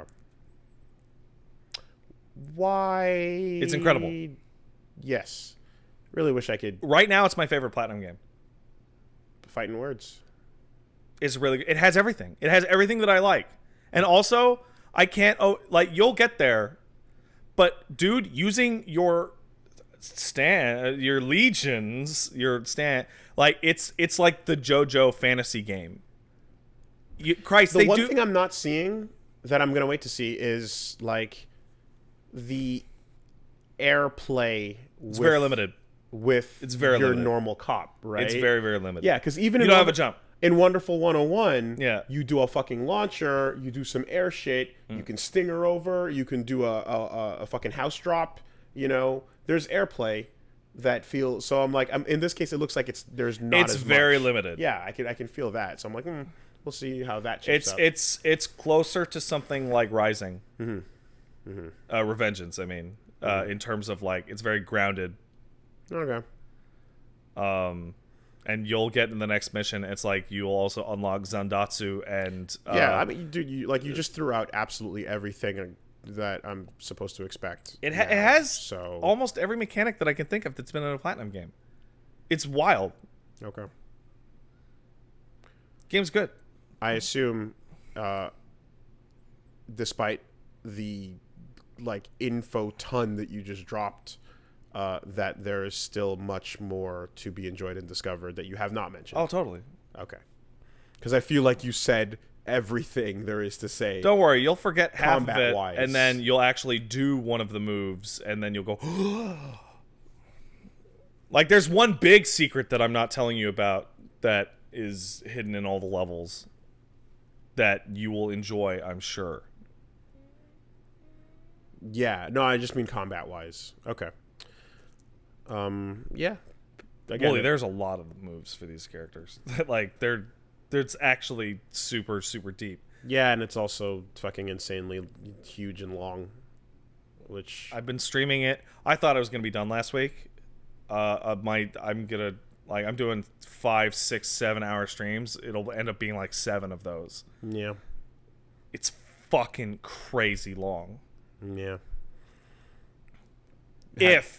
Had like we jumped into that training mode, and obviously that's a very long training session. It's really long. So, in chopping up those episodes, You're like, oh, it's the training episode. it's the other training episode. I took a look at it, and I was like, episode 4, I wonder, he's starting at the training, and then I skipped all the way to the end. I'm like, there he is at the end of the sparring. But it's teaching you everything. Yeah. And I don't want to remove that content. I think that makes sense to keep in for the sake of learning what's happening. So I saw that you did a poll on the Twitter. Yeah.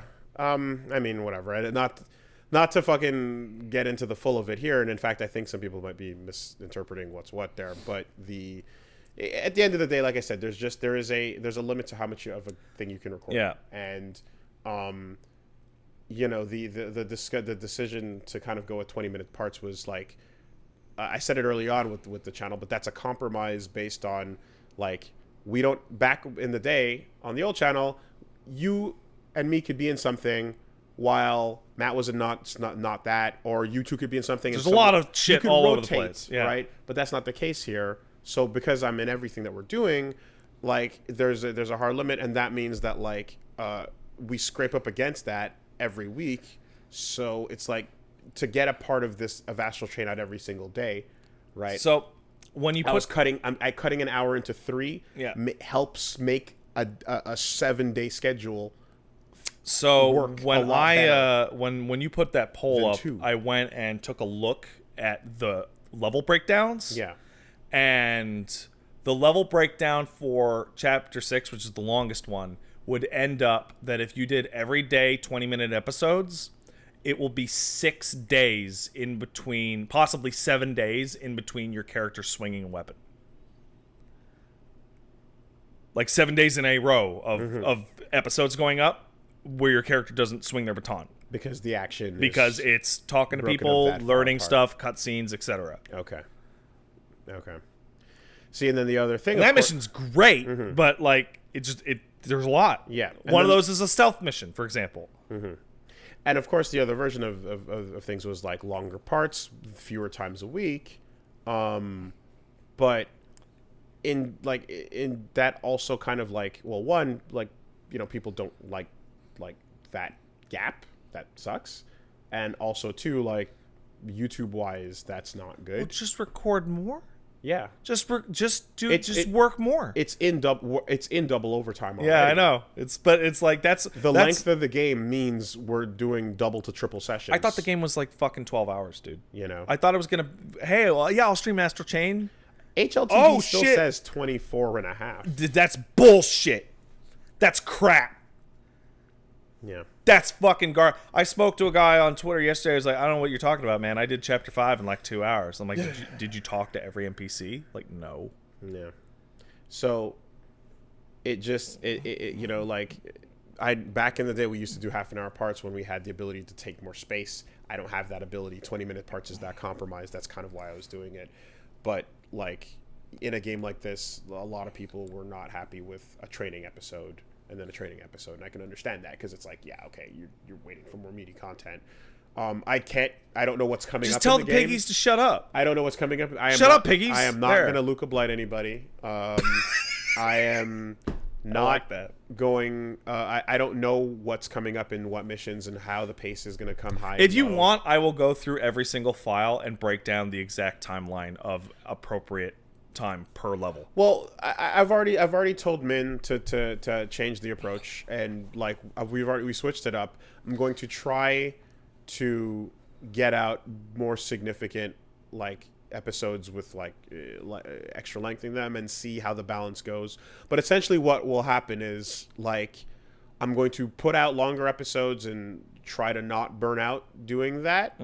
And if we hit the end of the session, then there will be no more Astral Chain until there's more. Yeah, you should, yeah, that sounds good. That sounds like probably the best way to do it.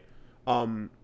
Of course, what sucks about that is, like, if there's nothing there, that's not just annoying for viewers, that's also bad for the channel, right? So it's a fucking That's a balancing act. It's a balancing act, exactly, you know? But for the sake of, like, not annoying people with like, empty episodes, I'm going to try cutting them bigger for now, and then when the session's done, I'm going to try and get another one. Just do a 30-hour stream and just do it. Yeah. We're doing multiple Astral Chain sessions a week. Trust. So I had a fun couple of moments where I'm like, hey, we'll do a file and then we'll do a second file, and then that second file is 3.5 hours long, and I'm like, oh boy, I thought I was going to be done at 1 a.m. Oops. I'm glad to know this now. Yeah. In advance. Boy, fuck.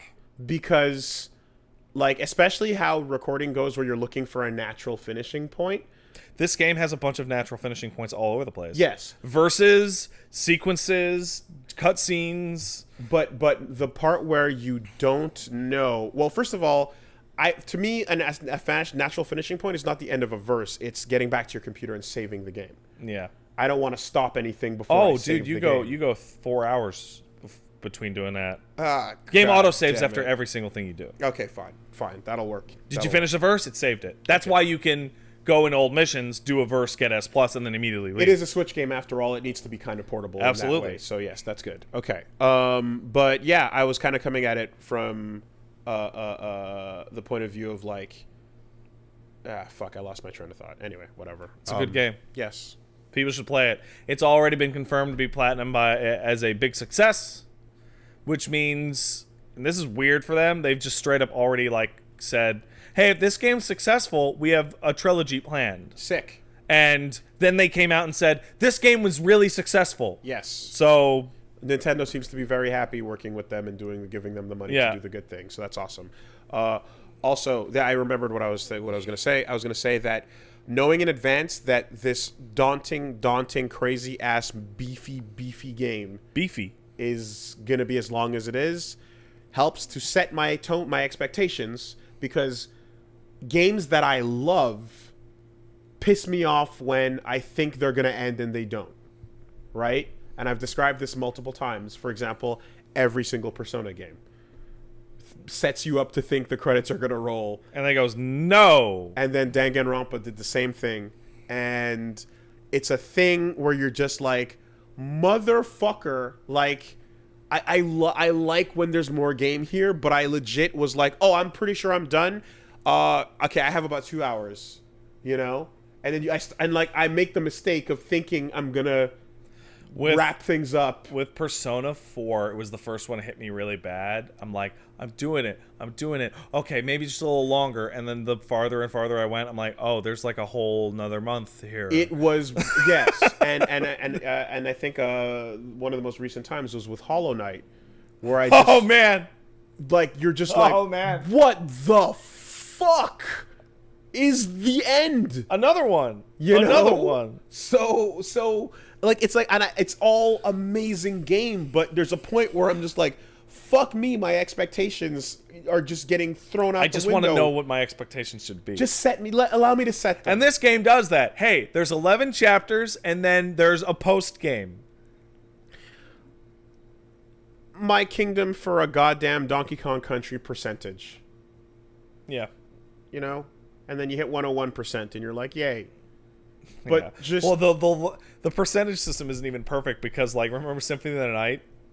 How much lies are in the Symphony? Yes, 204.6% or whatever the fuck it is. Or I was gonna say like the Zelda file load screen that Hollow Knight gives you also is like fucking lies. So there's only so far that can go, you know. But knowing that this is just fuck you long from now is better than going in, seeing that HLTB on it, right, and then wondering what the fuck I'm doing as I'm sitting there and me and Reggie are exhausted. Yeah. Hitting that 4th hour. Yeah. You know? So, yeah, I'll just prepare for nonsense. I should mention that there's a lot of folks right now that are like, more game bad? I saw that. More game bad. No, it's not more game bad. Good game good. More good game more good. Listen, guys. This is coming from an incredibly specific place that I would not expect anyone to empathize with, which is the ability to know exactly how long a game is actually fairly important for work purposes. You plan things. Astral Chain has fucked my schedule up. FF7, a game that I was planning to do once a week or twice a week, has been gone for 2 weeks because I don't have time for it, man. I gotta play more Astral Chain. Yeah. When it was not for these purposes and you're just playing shit on my own time, like I mentioned, Dangan and Persona and shit, I was already still trying to plan around sessions of the game, and then you get into these moments where you're just like, oh, this sequence is not ending anytime soon. No. You know, it's not even like like the ending, but you get to moments where I'm waiting for the sequence to end. Yeah. You know, P5 in particular, like Casino and Post. Casino's crazy. Is just like, how fucking long is this sequence? And I remember, like, you're like, are you ready for Royal with a new month? Certainly, and all that shit? But it's 3 a.m. and you're like, God, I really thought pause the game and go to sleep, fucker. Yeah. So, but that's it. And so now factoring in the work purposes of things, it's like it makes it extra hard to just not know what you're in for. You know, yes, more good game is good. More bang for buck, yay, for sure. This is a good game. But time management is real. Yeah, adults have time management problems. It's a real thing, you know. And Billy, you don't have a real job. Certainly not. You have one of them dirtbag internet jobs. Of course. Yeah. Asshole. So, you know, plus deciding how much completion I'm going for, which that's tough with this game because there's usually completion in a platinum game in particular is kind of binary. Are you gonna beat it? Yes or no. Are you gonna beat it on all the difficulties? Yes or no. Are you gonna pure platinum it? Yes or no. Here, because of the way that it works, yeah, you can grind up on completion. You can work on it. Now, the way, seeing as this is both my first time touching it and being recorded, it's not like I have the liberty of being like, okay, in a normal world setting, I will get around to fighting Rodin on my own time eventually. Yeah. Right? I'll get back to that, and then or whatever. In this case, you also want to show off cool shit, so I basically have to beat the game and then look at what else is there, and then just do tell you this cost-benefit analysis. I will tell you this right now. Record you beating levels, and then go back to levels on your own time for fun. Yeah. There is not enough in those levels. Like, yes, you'll go back and you'll find a ton of items and upgrade materials and maybe a new fight or two. Yeah. But it is not worth it to go back and record that piece. Oh, yeah. Or you record the whole thing and then cut out 10 minutes, which is the actual fight. Yeah, it's not worth it. I did Alfheim's off camera, you know. Yeah, like, dude, same thing. And that just makes sense. But like, if there's some extreme collection nonsense or just extremely daunting tasks, such as like the millions of Halos required to get some of those extra weapons, or in Wonderful 101 to get like Wonder Director and Bayo and stuff like that. It's like, I'd love to show this stuff Doesn't off. appear to actually the game does not appear to have stuff like that. Okay. Because I'd love to show that stuff off in an LP, but let's be fucking real. Yeah. Come on. Do the whole thing as normal, and then like afterwards, once you've fucked around with it and earned a bunch of stuff, do an extra like bonus one, or if you want to show any of that stuff off, which is colors and certainly. And I'm gonna do shit for myself on my own time anyway. After that, like Bloody Palace and such. There's a lot of character customization parts that are hidden, like a lot. Is some of that new black hair? Pardon? Is there new hair for black people? No. Oh, okay. Because that would be nice. No. Because you can get a hat. Because Daemon X Machina just showed its new shit. It has all the models of those like NPCs now, including their crazy wacky hair. Yeah. And one of them has new black hair. So I'm happy because I can wear literally a dreadlock to one side haircut. There's a cool character with robo dreads that I think you saw in the anime trailer. I had to give myself an Iori cut. Yeah, you did.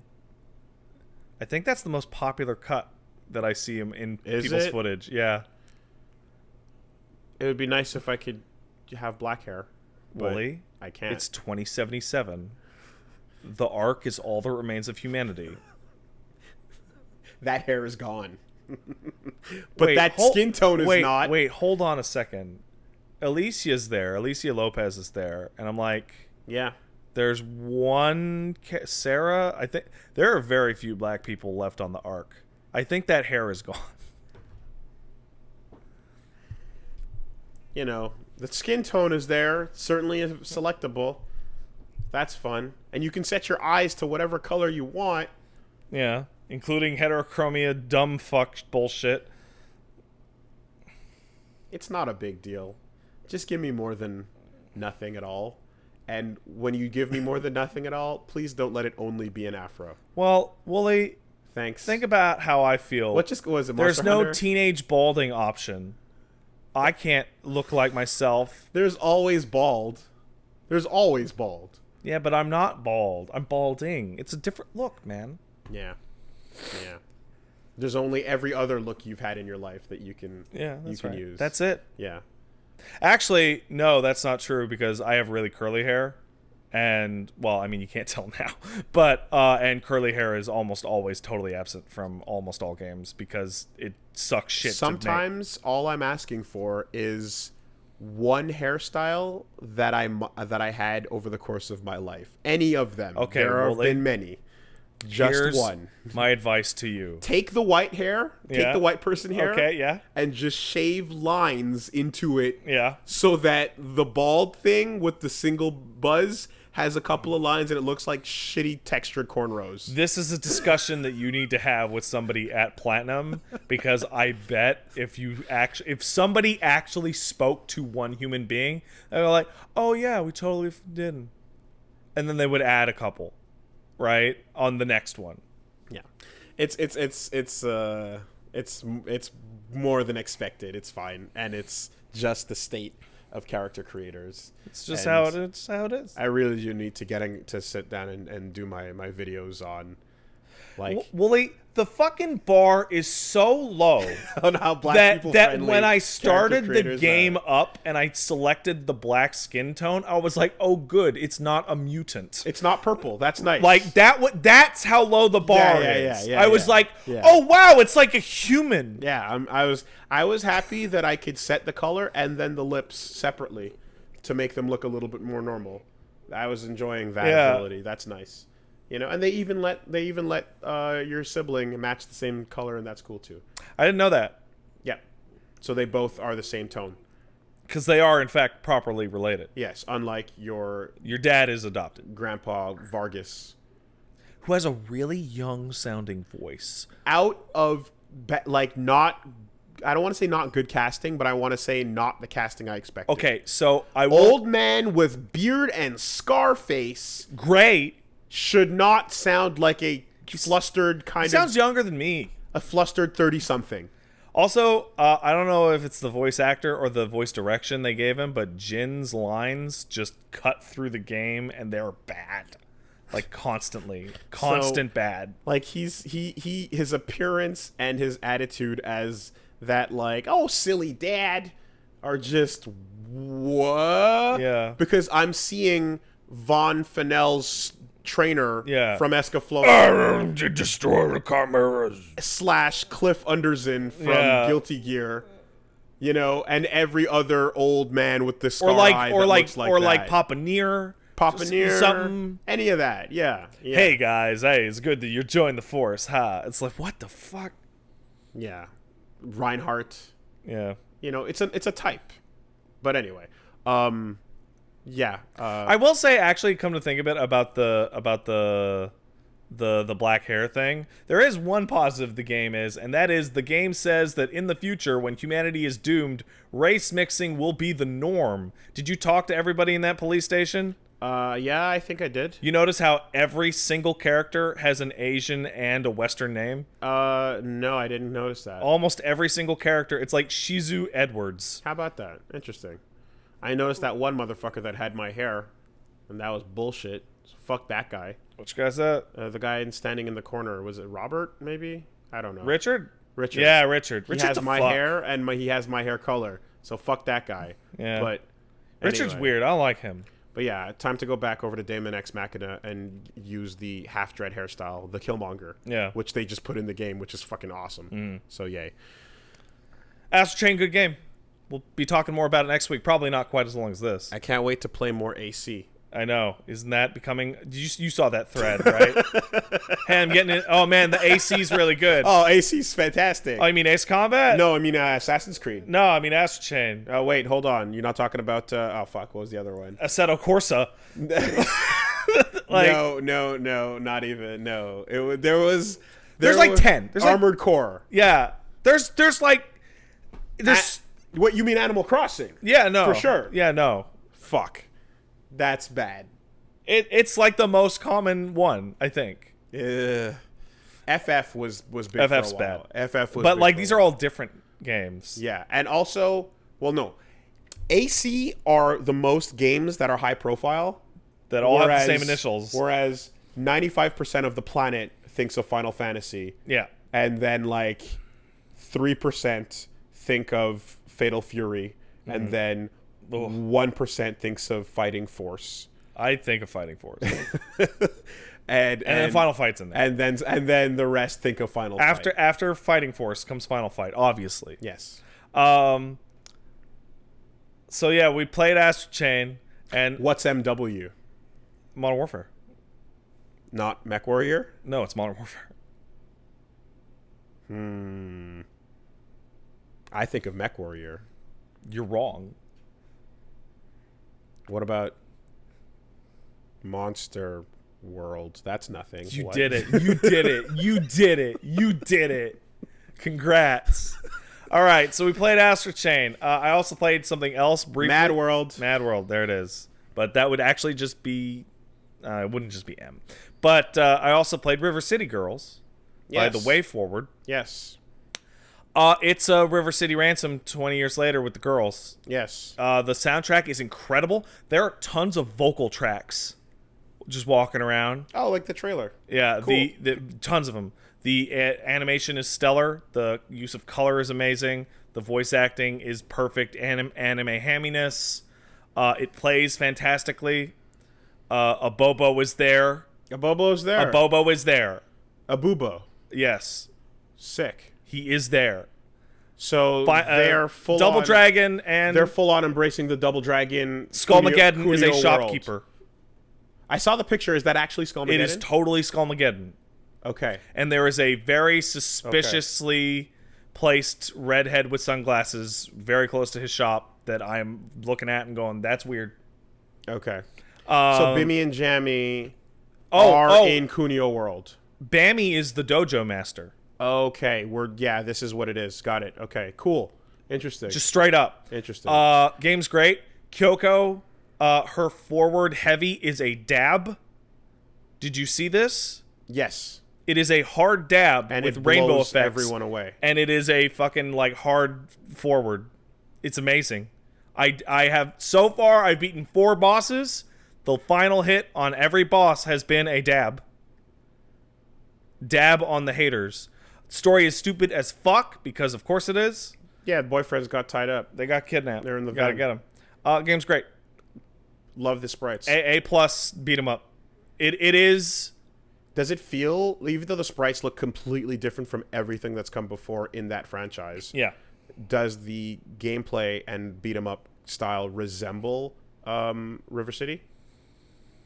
Or is it just something new entirely? It's been too long for me. I can't even remember how. Did you touch any of the newer River City games at all? Okay. I played River City Ransom once back in the day. Because there's a bunch of new ones came out. And so here's how I can explain this game combat system to you, Wooly, and take the Scott Pilgrim hole, right, in your heart for the Scott Pilgrim beat 'em up game that is no longer allowed to be played. Okay. And take River City Girls and just jam it in there, and it's better. Okay. Scott Pilgrim was fun to watch. Yeah, and funny. and listen to. Certainly it was amazing to listen to, but the gameplay was very basic. Yeah, this is much better. Okay. That's good. It's great. Good. That's it.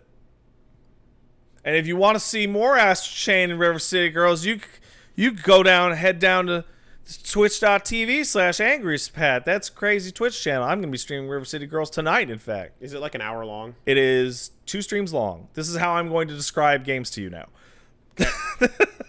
Okay. It is about 8 hours long. Whoa, okay. Yeah. That's long for a beat 'em up. And each character is significantly different. And when you beat the game, I have a sneaking suspicion that you will unlock 2 more characters. Okay, you don't play beat 'em ups a bunch. You did play Double Dragon Neon. I did not. Oh. Is there any sort of progression system where you get... Oh, dude, it's River City. You're going and leveling up your stats. You're buying new moves. Buying new moves, okay. Yeah. Okay, cool. Yeah. All right. Yeah, it's a good game.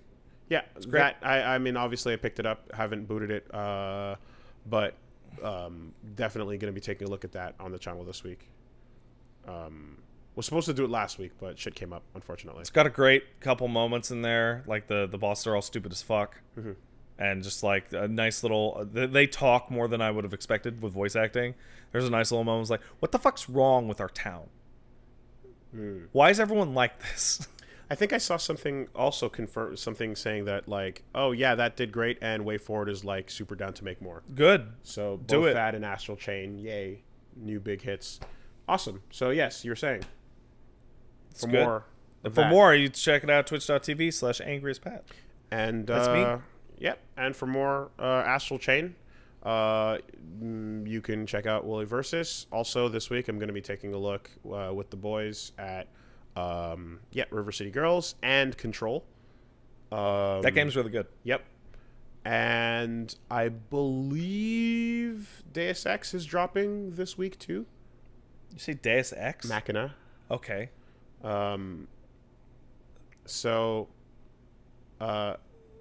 Yeah. Whenever that drops, might take a look at that too. So. Wait, that game's called Daemon X. Daemon X Machina. That's it. Before we run away, I do have 2 other things to add. Mm-hmm. They're very short. Mm-hmm. One, I started watching Demon Slayer. How about that animation? Hey, this is the most by the numbers shonen I think I've ever fucking seen. How about that animation? Young boy go kill demon. But how about that animation? Wow. Yeah. Like they use 3D really well. On like tracking shots or like walking shots, it's 3D. It's kind of far away. It's like, oh, that's good. That's good. So I follow, and then they save all the money for the water coming off the wow. So I follow an account on Twitter that just showcases Sakuga, which is high budget moments of animation. Okay, can you tell me what that Twitter account is so I can follow it? Sure, it's fantastic. The term Sakuga refers to super high budget moments in anime. That's what that is. So if you look that up, you're gonna a lot of people making food. You're gonna see a lot of yes, in Ghibli's context, you're gonna see a lot of GIFs that are in 60 frames per second. The one in particular that I follow, where is it? You don't have to tell me right now. All right, well I'll find it later. Find it later. But it's fantastic, and a bunch of Demon Slayer suddenly just showed up on that. Yeah. So I was like, oh yeah, that's it. So and then Min came in and went, you need to watch this show. And I was like, apparently so. The clip of young green boy attacking Spider-Man and then it was like the most beautiful animation of a sword boy that I've ever seen. I was like, I should probably watch this. Yeah. So that's a thing. That's fun. I like the sister a lot. I think the sister is great. She kicked that dude's head off. That's a good tone setter. It's always a good tone when the girl kicked the man head off. And also, I will graciously, for all of you, expose my balls in one of the most embarrassing things that has happened to me in like a year. I almost cried over how embarrassed I was. So as you know, I will occasionally do video game streams from time to time. And in addition, I am a big fan of Obsidian. Outer Worlds is coming out relatively soon. So, since I know a contact or two at Obsidian, I was like, hey, I should see if they are offering streamers early codes or what have you. So I went, hey man, how's it going? I used to know the other guy, and he forwarded me to you when he moved on from his position, and you're the new PR guy, blah, blah, blah. Nice to meet you. Are you guys doing any promotion for the Outer Wilds? Because I'd be interested in streaming it, and, you know, it's coming out. And he replies to me, well, Outer Wilds is already out, and you could go contact our friends at Mobius Digital if you would like a code for that. Thank you very much. And I go, oh my god, I just got the name wrong with the Obsidian community manager.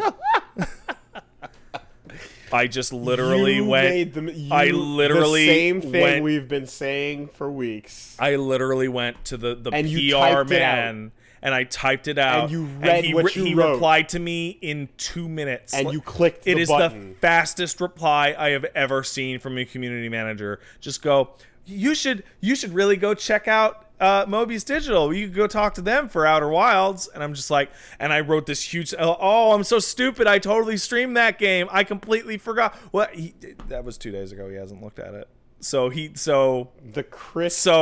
The crisp visual of a bridge burning like into thin air. And then you checked your work. Obsidian, that bridge is burned. I killed it. You verified your oil. You checked it, and then you went, yep, seems pretty good. And you struck that match, and you tossed it on the bridge.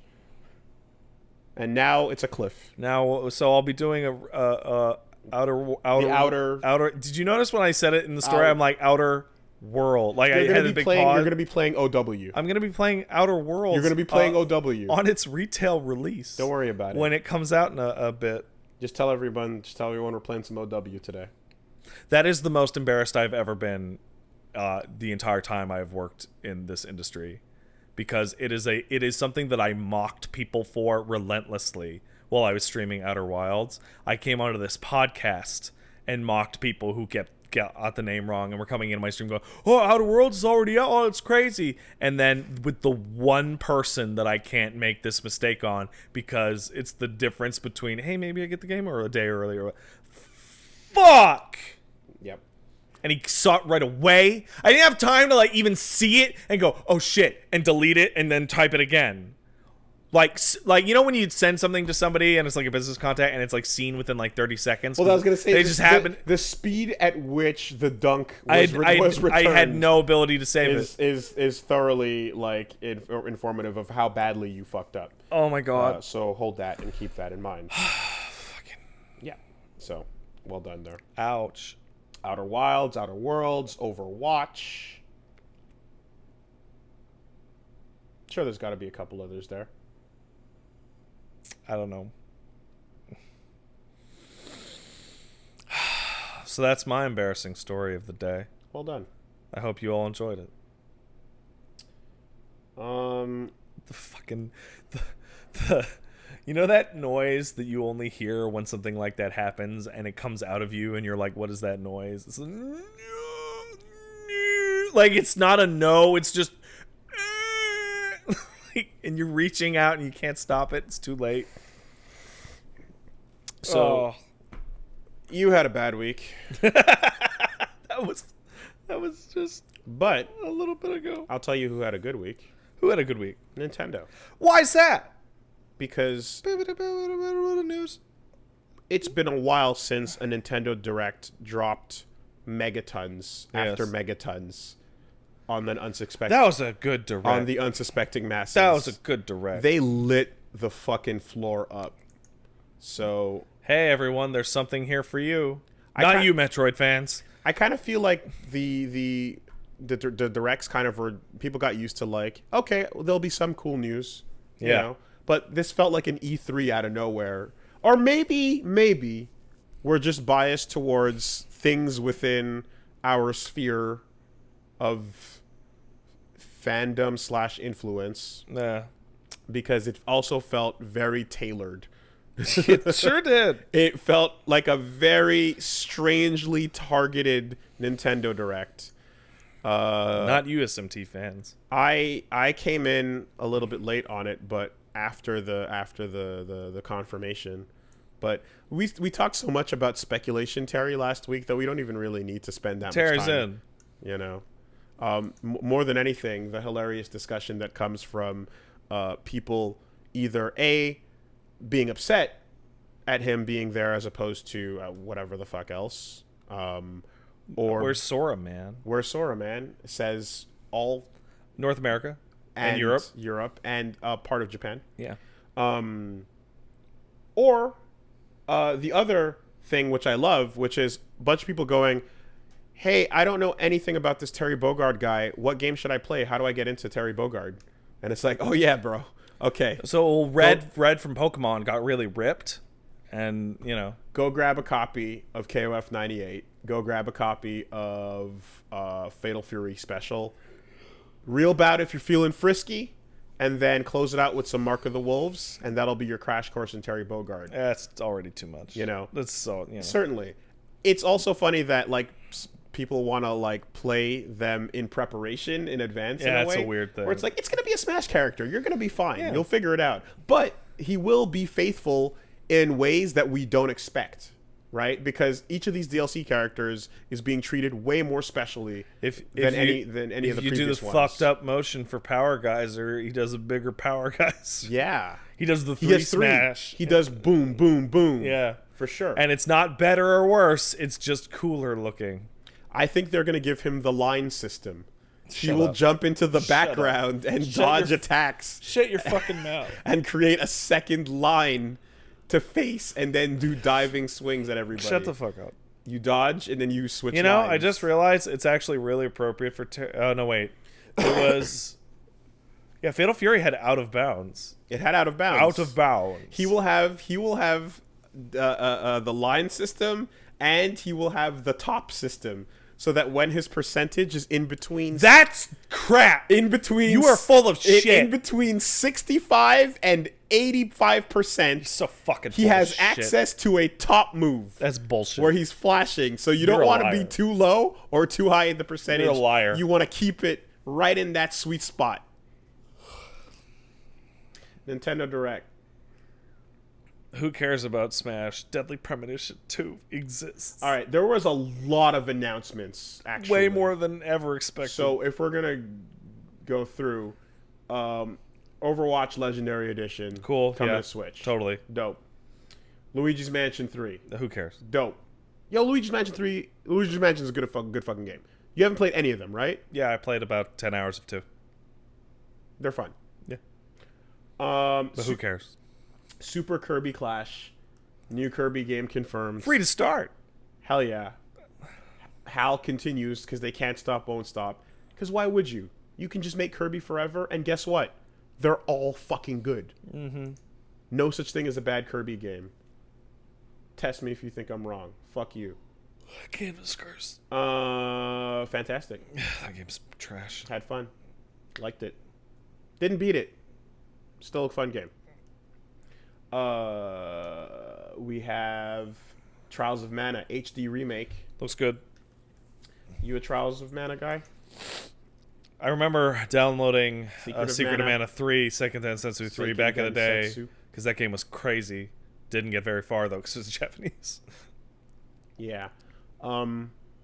Looks pretty. Yep. For a remake of an old ass Sprite thing, so people must be very happy with that. I never got into Mana. I think I talked about it a couple times. Yeah. But, sure. Return of the Obra Dinn. That's a cool game. Yep. Guys that made Papers, Please. Never played it. Still waiting to do it. Looks I think cool. now's a pretty good excuse to give that a shot. Little Town Hero, and then... Little Town Hero looks like fucking shit. I don't know anything about I it. will take a fucking stand on this. I don't know anything about it. It's the game that the Pokemon company is making instead of Pokemon, and it Yeah. looks like fucking crap. But I mean, I know it's Game Freak's making it, but I don't know what they're doing. Like, wasn't it? It was just called Town before. It was right? called Town. Yeah. Like, they showed it off, and the whole thing is you hang out in your town, and you defend your town from monsters in, like, this terrible-looking battle system with a terrible frame rate and an ugly game. But Toby Fox is doing some of the music. So, hey. But that game looks like trash. If I was a Pokemon fan mad about the National Dex shit, I would be double mad with how bad Town looks. So I'm trying to see what the gameplay is actually looking like, because the trailer shows off you talking to some characters. What is this battle system? Strategic combat. Looks like a shittier Yokai Watch. What kind of combat did Yokai Watch have? Some crap where you spin the thing. I'm not sure, but anyway, That game looks like trash. I think you're fucking jumping a little bit deep in there. I can't tell what the system is that much, but I think Watch the trailer with the sound on as they explain what the game is, because maybe it doesn't just look like trash. It also the art style's cute. It fucking whatever. Anyway, it's a fucking 3DS game that runs like shit. All right, relax. Terry Bogard faces the Fury. Yeah, that's good. I like Terry. It's nice. That announcement trailer is a thing of beauty. I can't believe I talked about it in advance. They spent 2 minutes with no gameplay Dunking on Kyo. just showing you. Yeah. And I mean, like, rightfully so. Like, we were talking about just like, oh, how do you do this thing? You have the fucking card, the invitation. It's the same looking invitation. They obviously felt the same way. And like, yeah, Kyo misses it, never gets a shot, and then the invitation just floats by everybody. And like Nakaruru jumps to get it. Ryo and does fails. Ryakuranbu misses. Andy, Joe, they both do their dives. They miss. Yori has it slip out of his hand and starts laughing. Fucking Geese tries to get it and falls out of his tower and Into dies. Tekken. No, into Tekken. Geese Howard wanted to be in Smash, but he fell into Tekken. And then eventually it falls on the ground and the spotlight, and then Terry picks it up because yay. What a great poor Kyo. That dude. Poor Kyo. I felt so bad for Kyo because I talked last week what I wanted. Terry gets 2 games. What I wanted was for Kyo to reach out and get the invitation in '98, and I'm looking at the animation start, and I'm like, and it like just pops out of his hand. I'm like, you poor bitch. Yeah. You poor bitch, Kyo. Now, the only thing I can say is Terry is the obvious better choice as a representative of SNK. Yeah. However, some other game should get Kyo just so that he's not left out. Put him in. Iori in Million Arthur isn't exactly the biggest gangbusters crossover. Yeah, of the put him in century. Dota. Whatever. Whatever. Fuck yeah. So, Poor Kyo. you know what? He will be in a game coming soon. He will be in King of Fighters for girls, Oh, he will? Oh, good. which I believe they said they're delaying to increase the quality to not disappoint their fans. Is the implication here that we were making a game for girls, so it was okay for it to be trash, and then we're like, no, let's make it good for girls?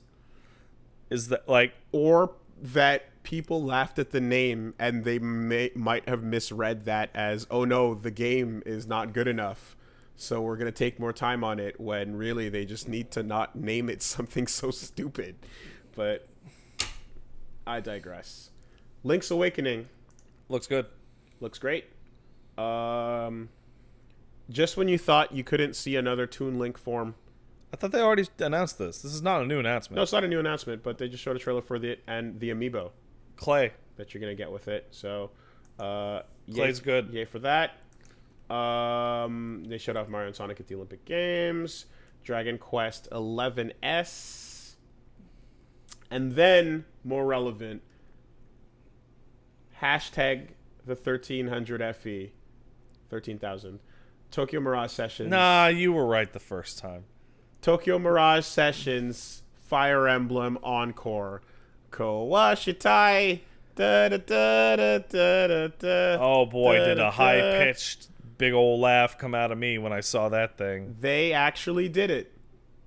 They actually did it. Hey, I heard that game's okay. Should I play it? I can't wait to see the new playable Tiki and all the crossover outfits with 3 houses. Yay. Oh boy, are there going to be. Oh, there sure are. In fact, they've already shown some of them off. Yeah. I don't know. It's so weird because there was a point in time where I was like, this is a guarantee that they're going to bring it back. And then I was like, it's been so long, this is never happening. Did you see that chart of like exclusive Wii U games? That we're slowly working through? We're more than halfway done. We're working through the exclusives. It's fucking hilarious. The WiiWare shit's gone forever. Yeah. But the Wii exclusives are slowly Wii U exclusives are slowly coming back. Yep. Fucking hashtag FE out of nowhere. They must have been working on it while that LP was going on. Or maybe Nah. Maybe.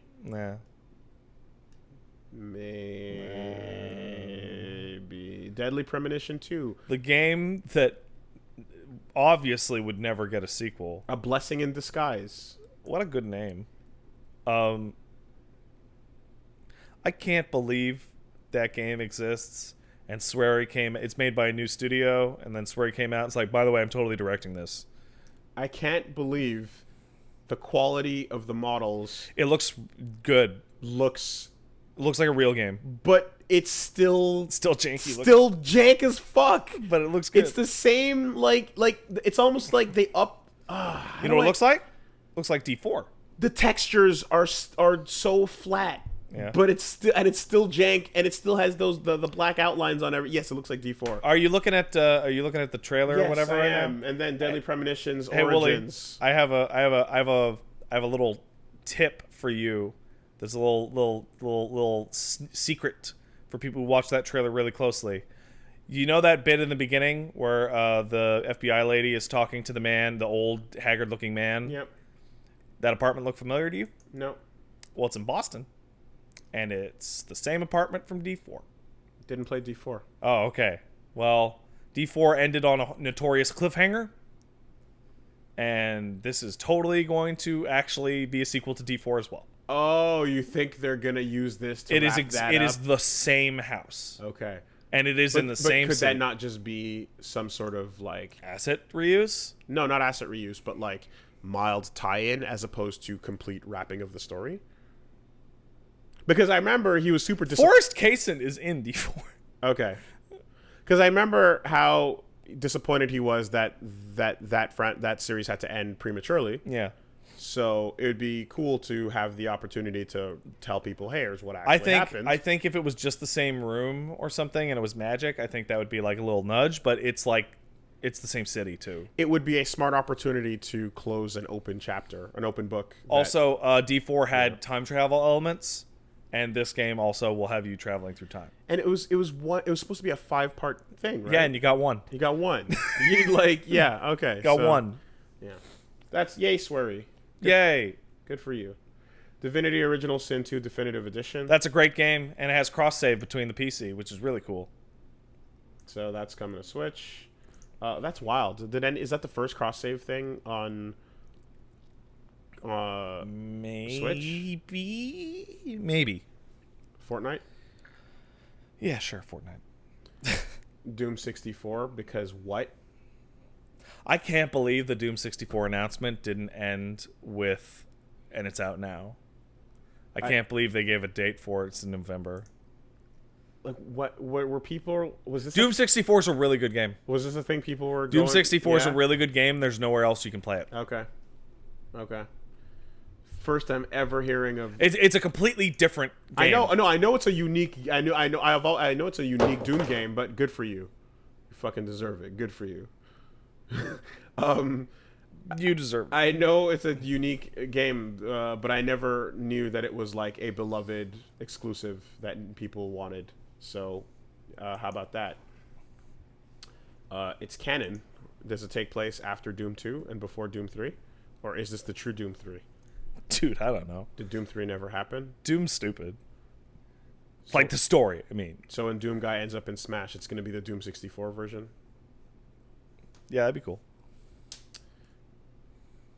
How about a Doom guy outfit for the shooter me fighter? That'd be fucking double hilarious if it was the same I character. would accept that. Yeah. I would accept Doom guy helmet and body with the gun. At this point, And I'm a BFG. actually... I saw the recent character polls that Sora's at the top. Yep. And Doomslayer is only in the U.S. Yep. and halfway down. I'm Japan like, couldn't give a nah, shit. he's not getting it. No. No. Sora's way up there. They want another Square character in. But I kind of think I'm still standing by like my theory that Smash Ultimate, Sakurai is looking to overwhelm you. He wants this game to end on a note where whatever you thought you might want, fuck you, it's there. What else do you want? You can't think of anything. Shut up. You know what? He wants you to sit there and go, and do the thing that you've been doing for years, except you have nothing. You open your mouth and no words come out. Because they're hollow. Everything you've asked for has been answered, and I you are want left Hollow Knight. empty. You said Hollow. I want Hollow Knight. You are left empty. At the end of this game, when the final roster is revealed, the last character is a mirror, and it's you. And it's your It's already in there. It's your hollow soul, because you have nothing left to ask for, and you fade to nothing. This is what Smash Ultimate is. When you have nothing left to demand of him, you cease to exist. The envelope goes to you. It already exists in the Mii Fighter. Yeah, no, but no, not actually your little... Oh, me. No, you. Pat. Oh, okay. I want Sakurai to exhaust everyone's demands. You're not getting out of this Nintendo Direct announcement without... I want everyone to feel like... I want everyone to feel like an auto blow has been attached to them, and hours later, it's still going. Don't like this. And you're like, dear God, help me. This is not family friendly. Please get it off. Stop. It won't stop sucking. Please get it off of me. And it's like, this is what you wanted, isn't it? This is not good. Isn't this what you wanted? This is everything you've ever asked for. Now enjoy. As this permanently is attached to you. And it's stuck forever. It just keeps going. Nah. Everything you ever wanted from Sakurai, here it is. So this is a total opposite of Harada standing up saying, don't ask me for shit. This has asked me for all of it. All of your dreams are coming true, and then some. Yeah. And then some. Eat. Eat, piggy. Eat. Okay, so we started the podcast off with you saying, I'm not going to Luca Blight anyone. Sakurai is Luca blighting everyone. Dine. Ugh, okay. Sup. I don't like this. Force feed you more characters. I don't like this whole bit. Whole bit. This is where he's going with it. Oink, oink. More characters? How many more? Another season for you? No problem. We have another season coming right up. How many do you want in it? More music? I bet they're going to do another more season stages, after that. perhaps? He puts on his Willy Wonka hat. And he says, look! Willy Wonka's in the game. Candy everywhere. Eat. Feast. A whole river of chocolate. Turn into a blueberry. Dine on as much as you want. This is what Smash Brothers is. Because he's done it 4 times now. And it has never been enough. It's also in this unique place in which, for a crossover thing, usually you go to a different company and you go, hey, we'd like to use one of your characters. Is that okay? And then a lawyer thinks about it. But here, you have people like calling Nintendo and going, can you please use Rayman? Can you please use fucking Sora? You know, like everyone will hold that final patch, that final update. They will click on that versus mode, see that character select screen, and say, I'm sorry, Sakurai. I'm sorry. They will tear blood, and they will apologize. Because there's nothing left to ask for. I'm telling you, you're getting everything.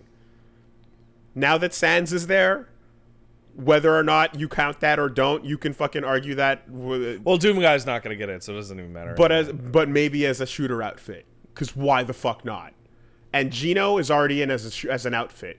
Yeah, Gino's in. Everyone, more. Let's talk about what's really important. Stop talking to me about Gino. Gino was in one game.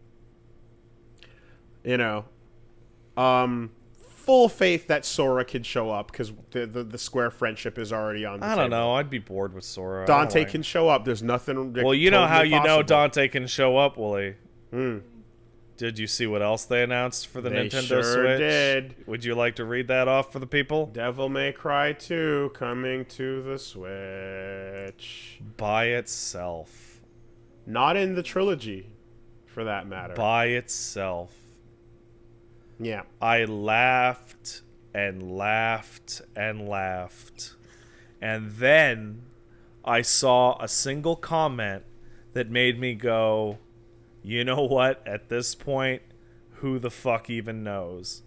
Maybe they're releasing these Dante games apart so that they can tie the Dante's Awakening Special Edition trailer with a little bit at the end where he gets announced for Smash instead of releasing the trilogy. Season 7 of Smash Brothers Ultimate will just be the cast of PlayStation All-Stars. Like, we're just going to scoop up some of the ones who didn't make it. Yep. What are you doing, Parappa? Nothing? Get over here. Cool. Ratchet Clank? Yeah, whatever. You guys are cool. Get in. Yep. Fucking Doesn't matter. Yeah. Who cares? Who else wants in? Hey, Hachi? Well, that's easy. Free. Yeah, that's done. I'm shocked he isn't there already, Free. I'll be honest. Done. Fucking whatchamacallit? Steve and Steve and Kenny are talking about Scorpion. Why not? Yeah. Sure. Someone said something about press start on it, it's Sub-Zero too. Yep. Why not? Get all the ninjas. color. Yep, no problem. Free. Yeah. Done and done and done. It's all happening. Doesn't matter anymore. Yeah. It's Mugen. It's nonsense. Yeah. And Sakurai will feed you until you die. Like that, you don't die. Oh, you don't die? Remember that Yoshi's Island commercial? No. Oh, you don't? No. There was a Yoshi's Island commercial where there was a man that liked food. I do remember this now. So they kept feeding him. Yes, that's right. And feeding him. Yes. And feeding him. Mm-hmm. And do you remember what happens? He explodes, I believe. That's correct. Yeah. But he didn't die? Well, I don't know. All right. We don't know what happens. We don't see the evidence. I'd like to think that you get to suffer through more than you ever want as more DLC, more DLC, you see that more that DLC screenshot comes. going around of this guy going, go review bomb every one of SNK's games, go do this. We can't let them get away with this. And it's like, holy shit, guys. Yep. You think I got money to pay for this, SNK? They might even have a Season 9 where they just say, fuck the barrier, break the walls down. Here comes Finn and Jake. Here comes Steven Universe. Here comes that fucking Clarence and the blue cat and the goldfish. Like, here comes Cartoon and Network. Then the final, it's Walter White. That's right, Walter White in Smash. Oh my god. Yeah. So, yeah. But hey, they also announced. You know who they should actually put in? Who should they actually put in, Pat? Instead of Sora? Who should they put in instead of Sora? Mickey Mouse.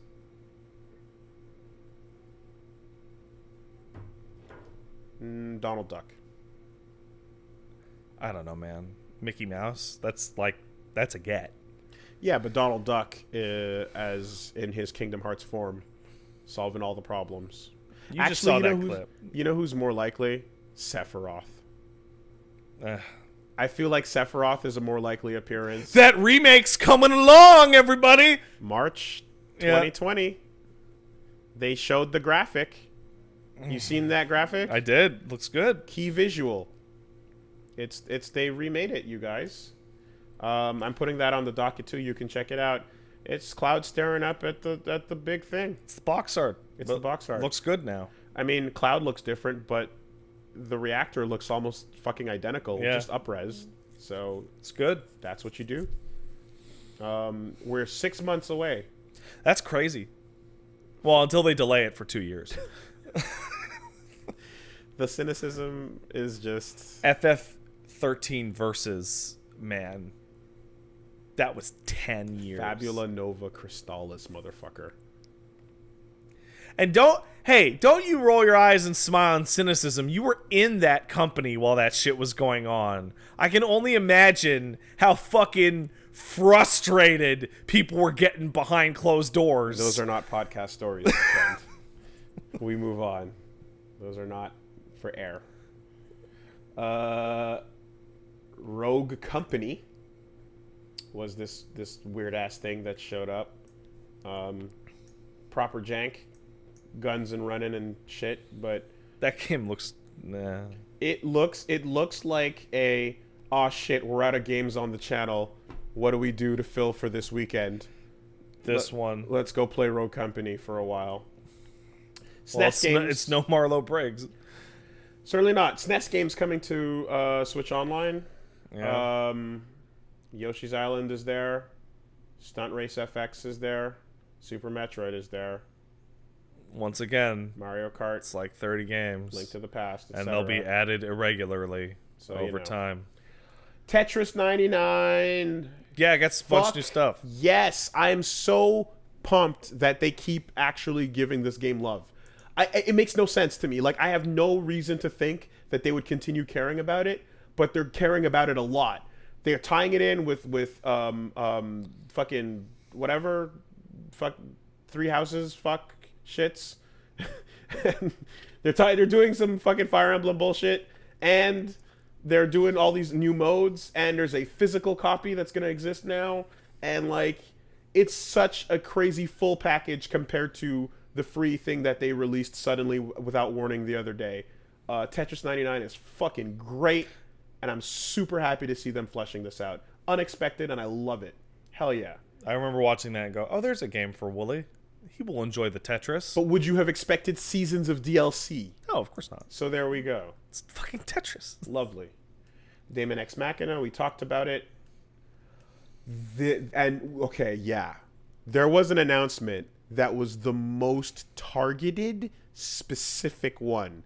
Do you remember? No, I don't.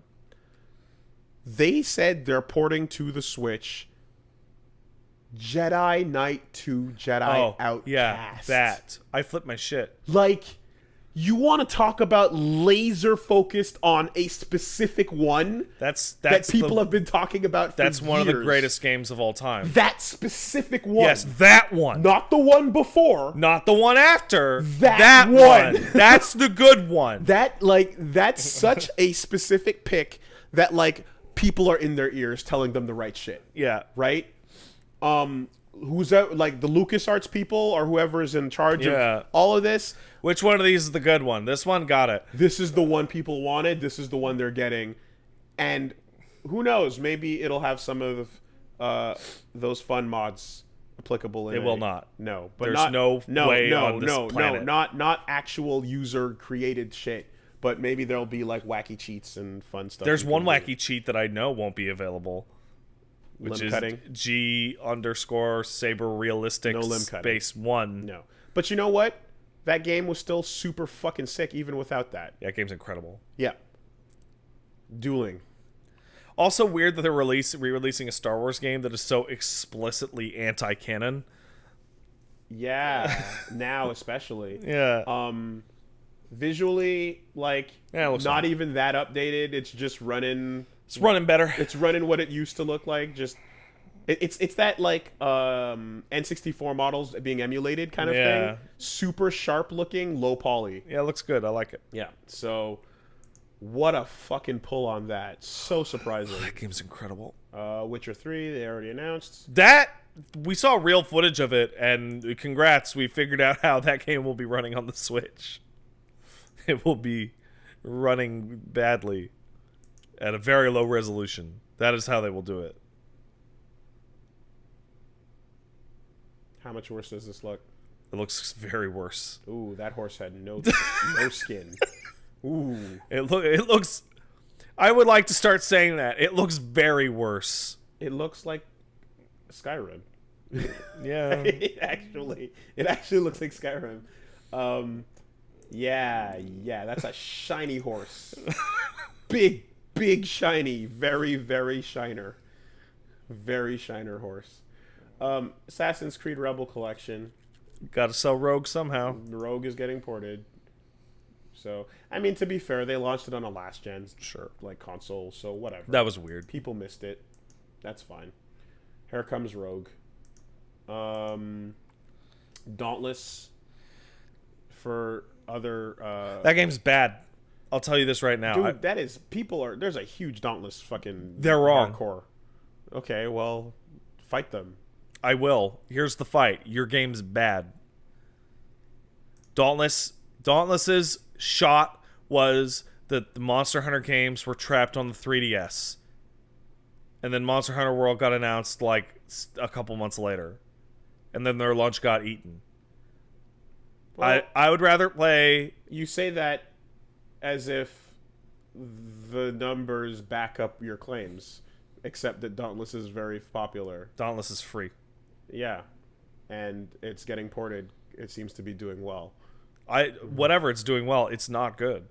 Wooly, I've played almost every single monster hunting genre game that there is to some degree. I'm not arguing that it's good. It's not a good game. I'm not arguing that it's good. I'm just arguing that Wooly, I'm not arguing anything other than it is not good. Okay. Okay, because you said their lunch got eaten, and I'm like, or it's still, like, fucking...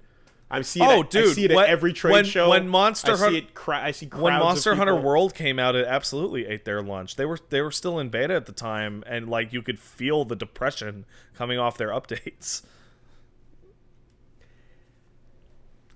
When you say ate their lunch, I would assume that means like stole their thunder, and now like it's gone. But it's like, I see Dauntless every PAX. I see. All right, well, if their thunder isn't tons of stolen, people. then my mistake. Let me add to that. Steal their thunder. Don't play Dauntless. Play almost any other hunting action game. You will very likely enjoy yourself more.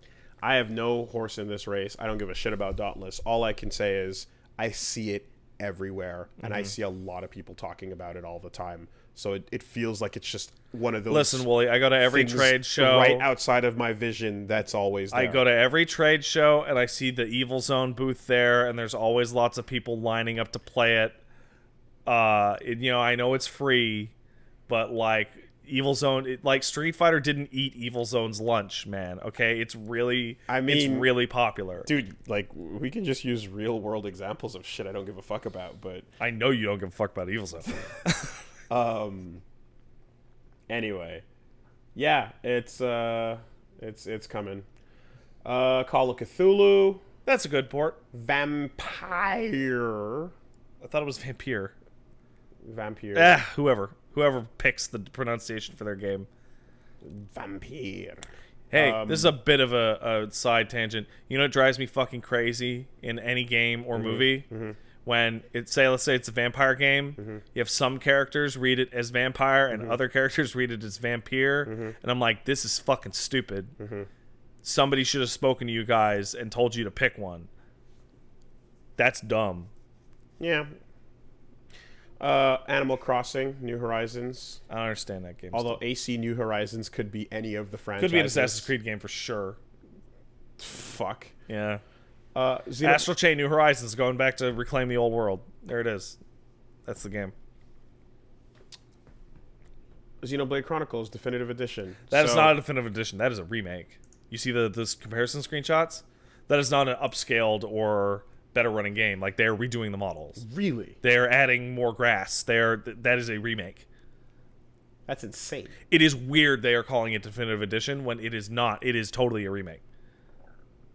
They're even talking about adding a new zone to the game. Maybe they're not remaking all of it. I don't know. It looks way better. Like, the word remaster would be more applicable then, and you would assume they would use it. But wow, that's really nuts if so. And it's good, because that game's great, but it's like the Wii is old. I feel like the waft of enjoyment was stronger on this than it was on Chronicles X. Mm-hmm. And I don't know if that's true or not, but... I noticed you didn't even mention 2. No. You're right. Okay. You are right on both of those. Okay. That's just the feeling. Yes. The feeling that I got. The feeling is accurate. Okay. So this is a good Yes. 2020. And then, yeah. Shulk's the one that got to be in Smash. Yep.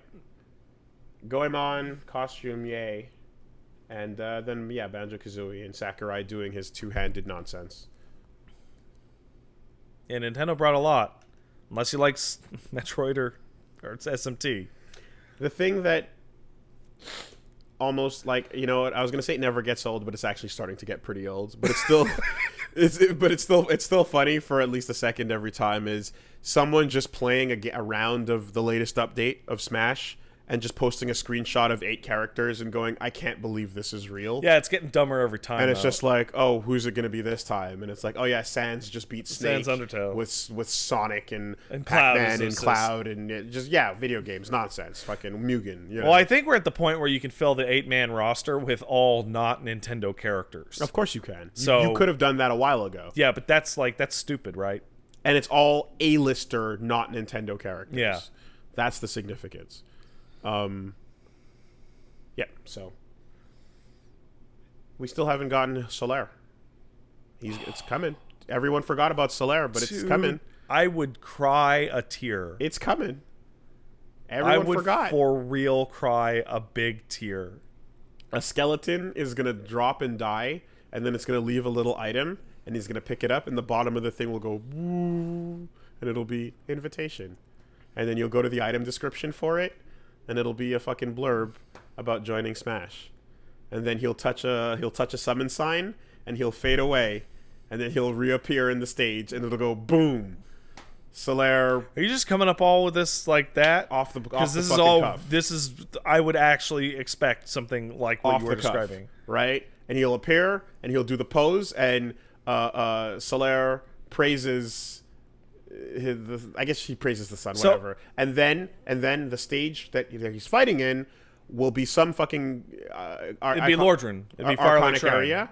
Either Firelink or Orlando. Yeah, but Artorias will be flipping around in the background, doing cool shit, walking around, being not playable, but very much present as a background character as it plays the Firelink Shrine music, which is one of a couple of soundtracks you can play.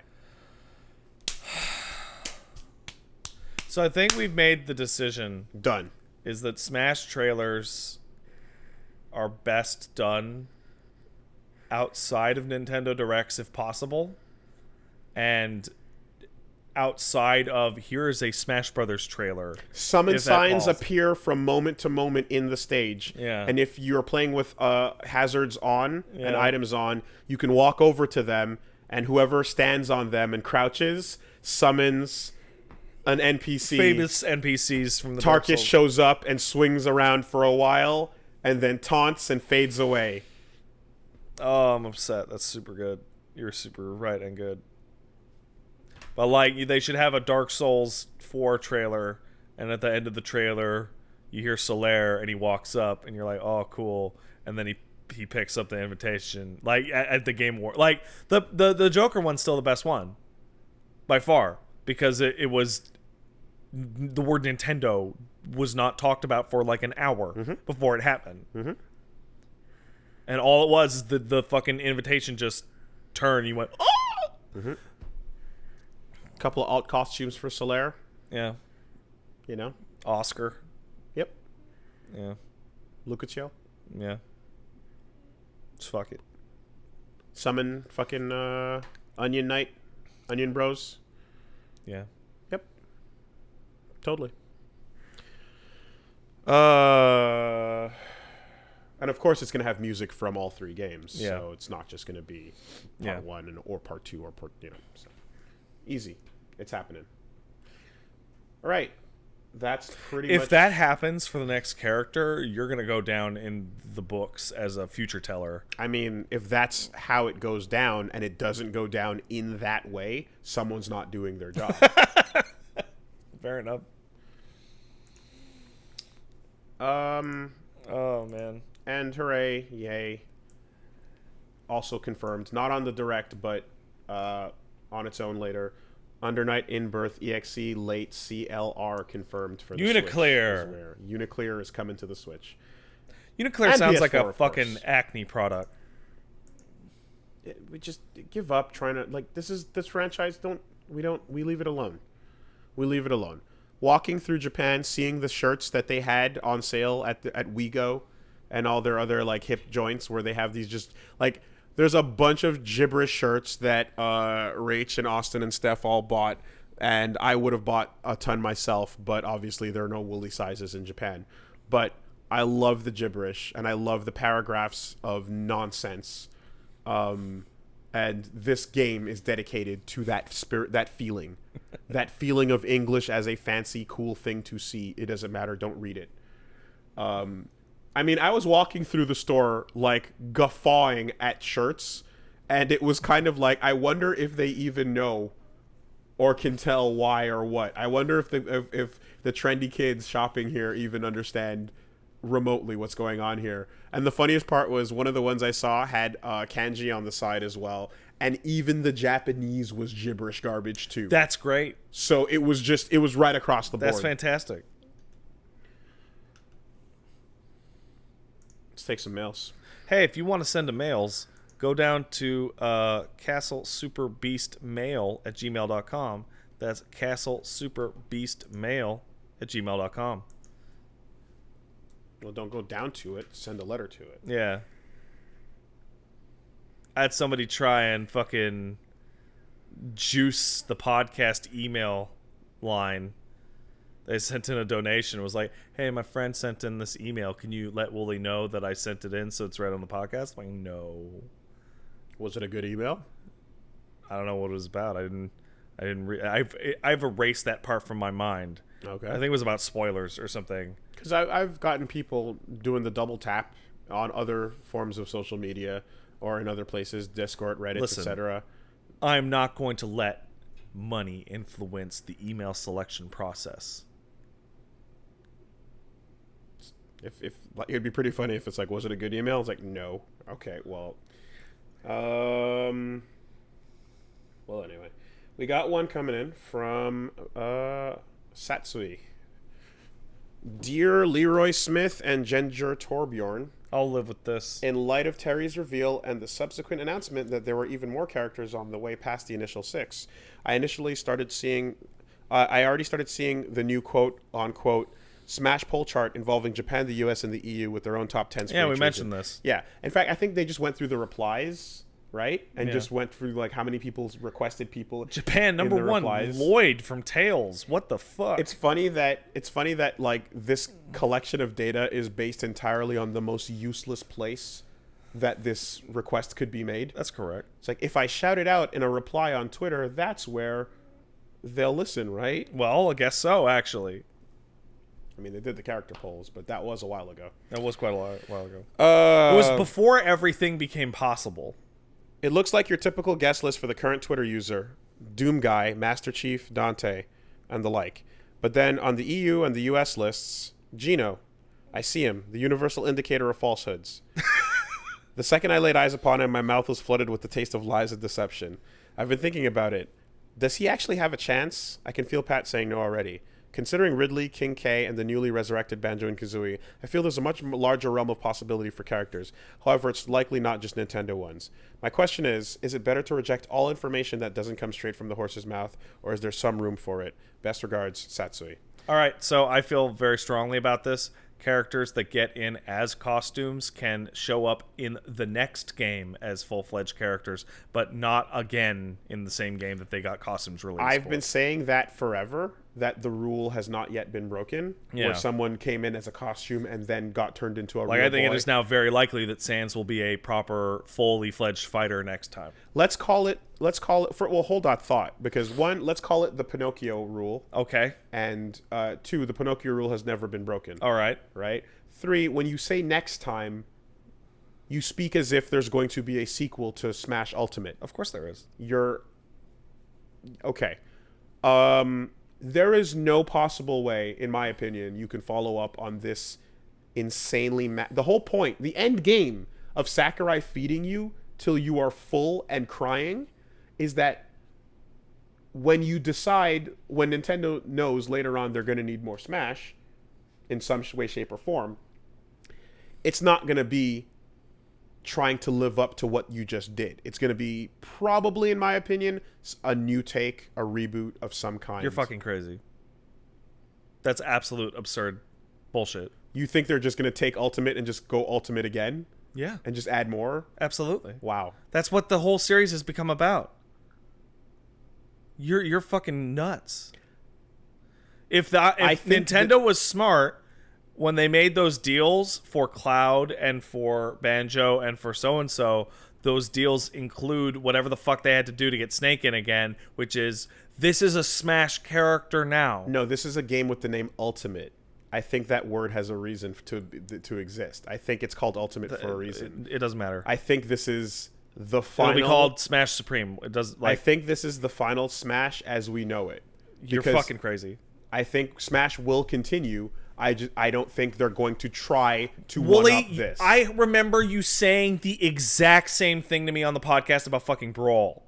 About Brawl. I remember saying, where do you go from here?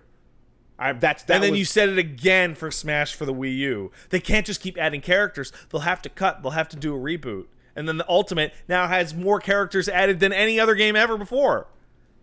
They're just going to keep adding them. I don't think so. I think this one is coming in so hard and so fast and so over the top with its picks that there's likely going to be a break point once this is done. But I also think this is going to continue for a while. I think we're going to actually end up possibly skirting up against 100. I think that the likelihood that what you're describing, some kind of reboot, is zero. I do, however, think the possibility that there isn't I'm going to use big air quotes, new Smash game for the next platform. That the Nintendo Switch Wii U or whatever comes out, and they just roll forward, hey, this is Smash Ultimate with all the DLC, and there's also 10 new DLC characters coming over the next 2 years. I wouldn't be surprised if there was an announcement for Shin Smash or some sort of new, literally we're doing something else after Ultimate. I feel like this is based off of actually nothing. Your emotion here is based off of nothing. Smash is the most successful it has ever been, and they are going to reboot it because it's based off of... It's a weird place to go with it, but it's based off of that MK Armageddon style, this is everything, and then we go somewhere else. Yeah, but that kind of moment. That series had a bunch of reboots. It could be. MK4 was a reboot. 5 was a reboot. Dude, it's a feeling I have looking at the fact that I feel like this is called Ultimate. There's this character list is gonna go for a while. It's gonna build and build, and I think it's gonna hit a point where it becomes almost impossible to follow it up. Ultimate Alliance has 3 games. What does the word matter? In the context of Smash, I'm saying, in this case, it was like Smash Brawl, Smash Melee, Smash for Wii U.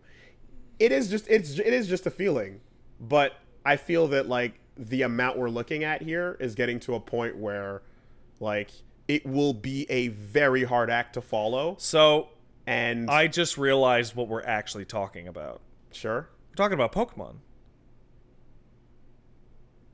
It's the same thing. People have been saying, people have this argument for years and years and years and years and years, and now they are totally. They did both. That roster with. They did add to Pokemon's roster, and then they did restart everything. Right. And then. But they've never gotten a reboot or a rething. They just removed half the roster. But I mean, there was a point in the middle of the franchise where it was like, here's the new 150, fuck the old 200 or yeah, sure, but or like you're talking about like a different type of game. Like Smash is now a different thing. Like I think in the way that like I mean, Brawl is not the same engine that was. They didn't just build Smash 4 on top of what Brawl was, and Brawl was not just built on top of what Melee was. No, but they're obviously the same type of game. So there will be a future to this franchise. I just don't think it's going to be Ultimate forever, and then Ultimate Plus in every other no, it'll be iteration. Supreme. I think like the idea that Smash in like gameplay form is stuck in this game mode because the amount of assets they've already made means they can never rebuild all of these from scratch. No, they totally can. Smash makes $1 million shit-zillion. What are you talking about? And then licensing, of course, is just complete nonsense from game to Well, game. the licensing, they should have made deals that are like this. We can use this character in Smash. We can just use it. Anyway, this is complete nonsense, baseless speculation. At the end of the day, it's just a feeling, but that's how I feel about it. I feel like Smash Ultimate feels like a significant moment in the franchise and chapter. Like, I remember having this exact conversation on the podcast before Smash Ultimate even came out. And then it came out, and they're like, there's nowhere they can go. And then they added, like, now they're adding 10 DLC characters. And now there's nowhere they can go. I have nowhere further to go with this conversation besides what I've already said. But to answer his question, I don't think the Pinocchio rule has been broken. What are you talking about, Pinocchio? That's the one part I don't... Can you define that? The Pinocchio rule as in they come in as a costume. Oh, okay. And then they get turned into a real boy. Oh, okay. That's why it's called Pinocchio. Okay. If Sans gets turned into a real character in this world, or if Gino gets turned into a real character... Yeah, next time around. But if if Gino gets turned into a real character in Ultimate, it's like he's already there. It'll be in the sequel. That's not what I'm saying. I'm talking about what we're talking about in this email right now. Yeah, no, I agree with you. I don't think they'll ever break that Pinocchio rule. I don't think that'll happen. I think that's like a test bed. Hey, Zero is in there as a it'll be in next costume. Then assist trophies as well have made the crossover. Yeah, right? Shovel Knight will be in next time. So, you know, I'm gonna start drawing up a fucking roster for Smash Ultimate 2 right now. Bomberman never made it playable. That's upsetting because Bomberman's the shit. Nobody cares, but Bomberman's great. I will say this: if 10 years from now, like Smash is just still Ultimate plus more, that'd be a good goddamn title. Let's go buy Super Smash Brothers Ultimate plus more. That'd be pretty lame, I think, if it was literally just that forever, because again, at the very least, there's a moment of platform switch, like engine switch, you know, recreate and start from scratch and build something else up. They could just be like, here it is again with all the 90 characters and a couple more. They could. That totally could be the case. It just doesn't seem likely to me. I feel like that's what Smash 4 to Ultimate was. It definitely. I think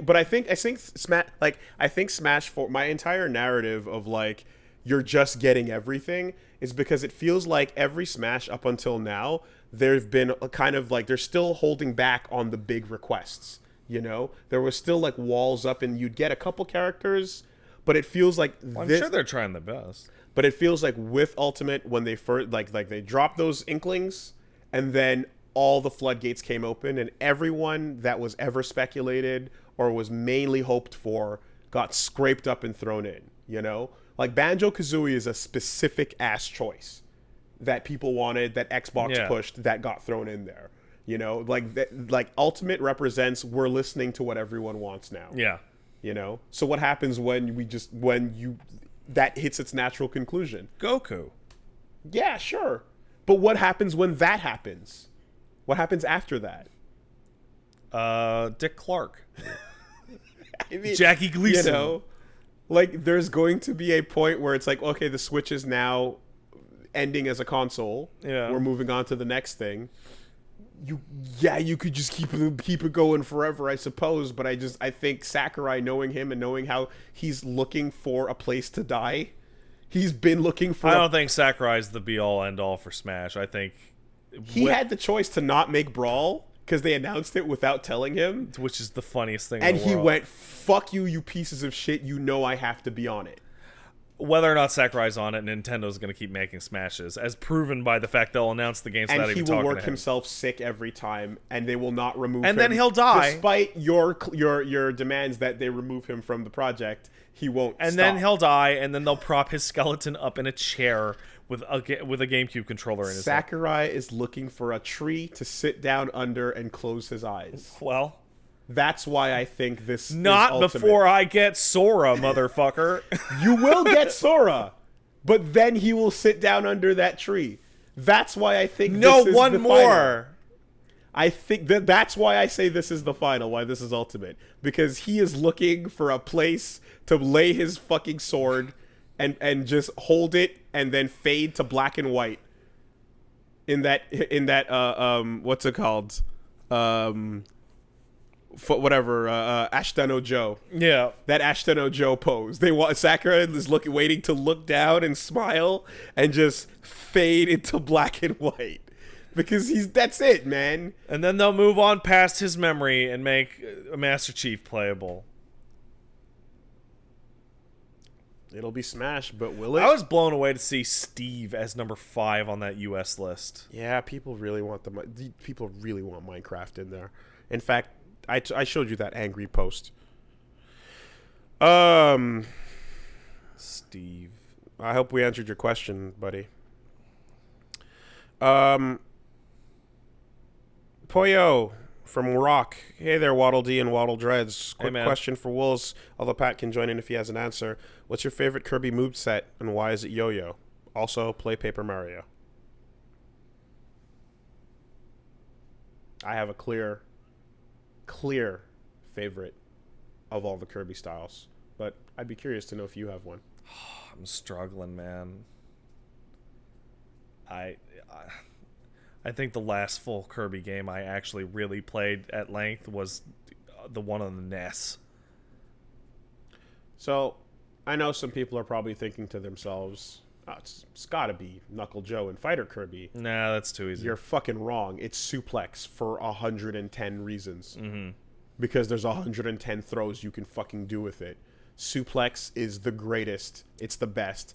And I can use that and only that for an entire playthrough and have fun the entire time. Suplex fucking Kirby all the way. Yeah. No question.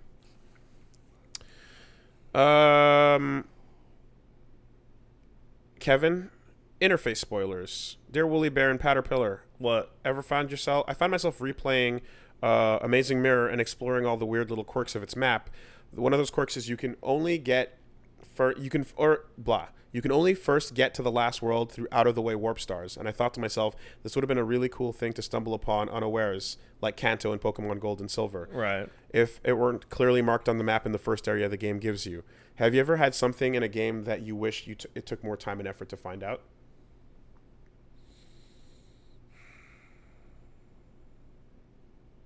I can't think of anything right now. I thought when he said interface spoilers, I thought it was going to be something different. Like knowing exactly how many party members you're going to have by how many slots there are. Knowing when you walk up to somebody that has a giant portrait that's like, oh yeah, you're waiting to become an S-Link or a party member. Yeah. Right? You're significant because you're just some rando NPC with a huge piece of art. There's a really fun RPG that spoils a part of its plot because there's a character that has a portrait but nothing else. And it's the only character in the game that's like that. And you're like, huh? And it's like, oh. Right? Yeah. Definitely. So subtitles with names is a big one. That's really yeah. funny. It's Right. not generic guy. It's Character so-and-so, talking, yeah. and you're like, oh fuck. Well, thanks. That's a huge giveaway. I have a very real interface spoiler that I am playing through with Control recently, but it also a lot of games do this. So you turn on subtitles in Control, right? And there's the mythical the board magic demon. I don't know what the fuck they are, right? And they talk in nonsense garble speak, right? Like right. But the subtitles are clear and shows you what all the overlapping lines are. So you just read it. And you understand what the fuck they're saying. There's other games in which you're sneaking up on somebody and they're supposed to be just out of the range of your hearing, but the subtitles kick in, so And you it get to tells see you- everything yeah, they're saying. Yeah. That's why Whisper has to be a lock mechanic and not like a literal distance thing. Yeah. I just played through Metal Combat 2, Falcon's Revenge, and that has a great thing where you go through a circuit, and then after you complete that map, the next map shows up. And it's that super cool, fun thing we love where the thing you're looking at, you have your open up the map moment, and there's way more shit to do than you thought you were originally confined to in this box. If your map gives away where you're going to go and what you're going to do and the dots you're going to get to, and there's no reveal to that that's interesting, you fucked up. Even if it's the map scrolling to the right, you can do things in such a way that it doesn't reveal everything right away. Be creative with that. So I'll go for what I would call an interface anti-spoiler, in that it hides something that you would otherwise always be able to see. And it is from a very flawed game, and it's the best thing in that game. In Fallout and those types of games, you have the world map, and the world map is a fucking square, right?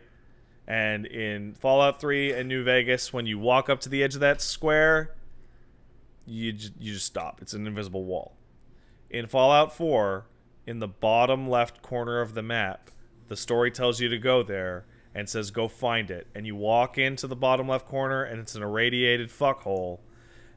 And then you keep going, and you wander right the fuck off the side of the map into an area outside the game's grid. And it turns out there is a secret, significant second square to the bottom left that exists all the way off the top of the map. Cool. That it hides from you. That's cool. And the way it works is like, imagine like a picture frame, and like the picture is the map, and then the frame is just the frame. You're essentially like walking out of the photo into the frame, way out there. And it's a place that's all irradiated, so it's supposed to be weird and confusing and unsettling.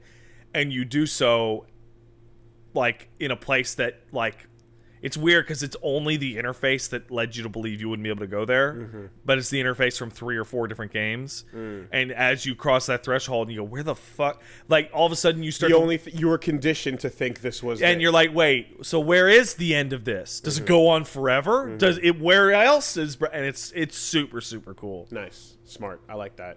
Playing with your The expectations. best part of that game, easy. Yeah, that sounds really rad.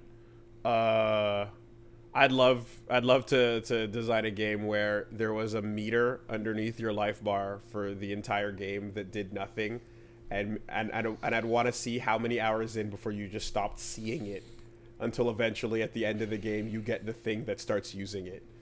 It'd be interesting to see like at what point do you just not see that interface anymore. There's fun stuff in a lot of games. It's what you have your UI, and then in the UI it's all nice and flush, except for this one part that's like suspiciously blank. And you're like, is this gonna fill up with a fucking gauge? Like, yes, it is. Right? That'd be fun.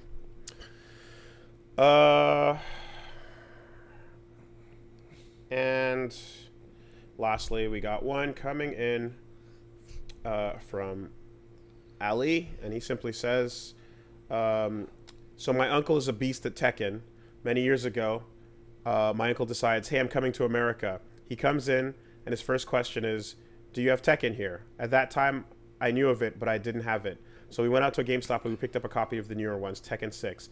What followed was an utter curb stop symphony by a foreign Tekken beast lord. So my family's from Pakistan, like the boonies. Wazirabad. Wazirabad. Out in the middle of nowhere, open air sewers and everything. Not much to do there, but play cricket, go out with the guys, go pray, knock off really? game systems, stuff like that. But what there was for some reason was Tekken cabinets, 1, 2, and 3.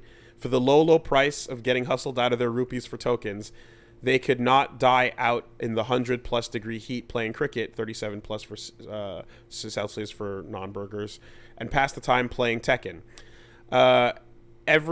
Even after many years and many matches with him, I haven't managed a single victory, not once. Every time I think I've got him, he raises the skill ceiling, reaches a new level of Super Saiyan, Super Tekken God, Super Tekken. Don't underestimate the secret foreign beast lords. All right. Well, I have a question for you. Mm-hmm. That email before last.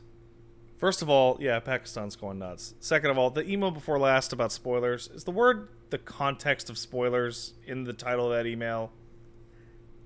Yeah. Like it's called the context of spoilers? No. Okay. It's called interface spoilers or things you wish were surprise mechanics. Okay. Why? Because it's remarkably similar to the email that I was supposed to have told you to read for money. Oh. And I'm now worried. Well, then maybe no. it was a good question after all. Fuck. I can look up. I will have to check later. Do you remember the name of the person? It was a friend of his, so it wouldn't come up. I will check with this later on the Twitter. Well, if he managed to make it in with a good question, then good for them. They did it without your help. You wasted your money. Appreciate it though. Yeah, all right, that's a podcast. You see that Project Resistance trailer? Oh, the RE thing? No, yeah, the thing with no details at all. So there's footage now? Nope. I saw the CG trailer. we talked about the screenshots. Yep. But I didn't. They showed off the trailer that those CG screenshots are from. Okay. I saw the news story that said Mr. X is in it. Mr. X is in it, and it looks like he'll be controllable by a player character. So you might actually be getting what you wanted. Yeah. You might be getting a new Outbreak. The characters really look like Outbreak, and they have melee weapons, and it's like, I hope this is Outbreak. If someone's playing Mr. X, that sounds a lot more like Outbreak and a lot Outbreak less. never had that mechanic ever. No, but like, if someone is playing as an asymmetrical, super strong character, yeah, I assume that the others are going to be in weak survival mode. Yeah, or by comparison, and not just like Left 4 Deading it. But that's more like Left 4 Dead. Well, there are you can play as that. Yeah, that's it's true. probably going to be halfway between Outbreak and halfway between Left 4 Dead. I guess in my head, Left 4 Dead is much more of an action game in the sense that you really have the ability to. Because Outbreak. I mean, you look at it; it's basically Left 4 Dead. The difference is that like the power scaling was much lower, right? You're not dealing with 1,000 zombies per level. You're dealing with like 100. Yeah, but in Left 4 Dead you can kill everything. Yeah. In RE you can't. Hell no, not Outbreak. No way. That's kind of what all I mean. So. Well, he has no idea what he's talking about. I never do. That's his secret, Cap. We just pretend to know things. There's a microphone in front of my face. That gives me the power. It also makes you dumber. I don't know if you guys knew that, but microphone goes in front of your face, your brain just starts to die. But you get the power to sound like you know what you're talking about. It's really good. It's a good feeling. You should learn this by now. It's been a while. All right. Talk with a microphone at people. It's powerful. You know what I'm about to do? What's that? Move the microphone away. Oh my God. I'm going to do it too.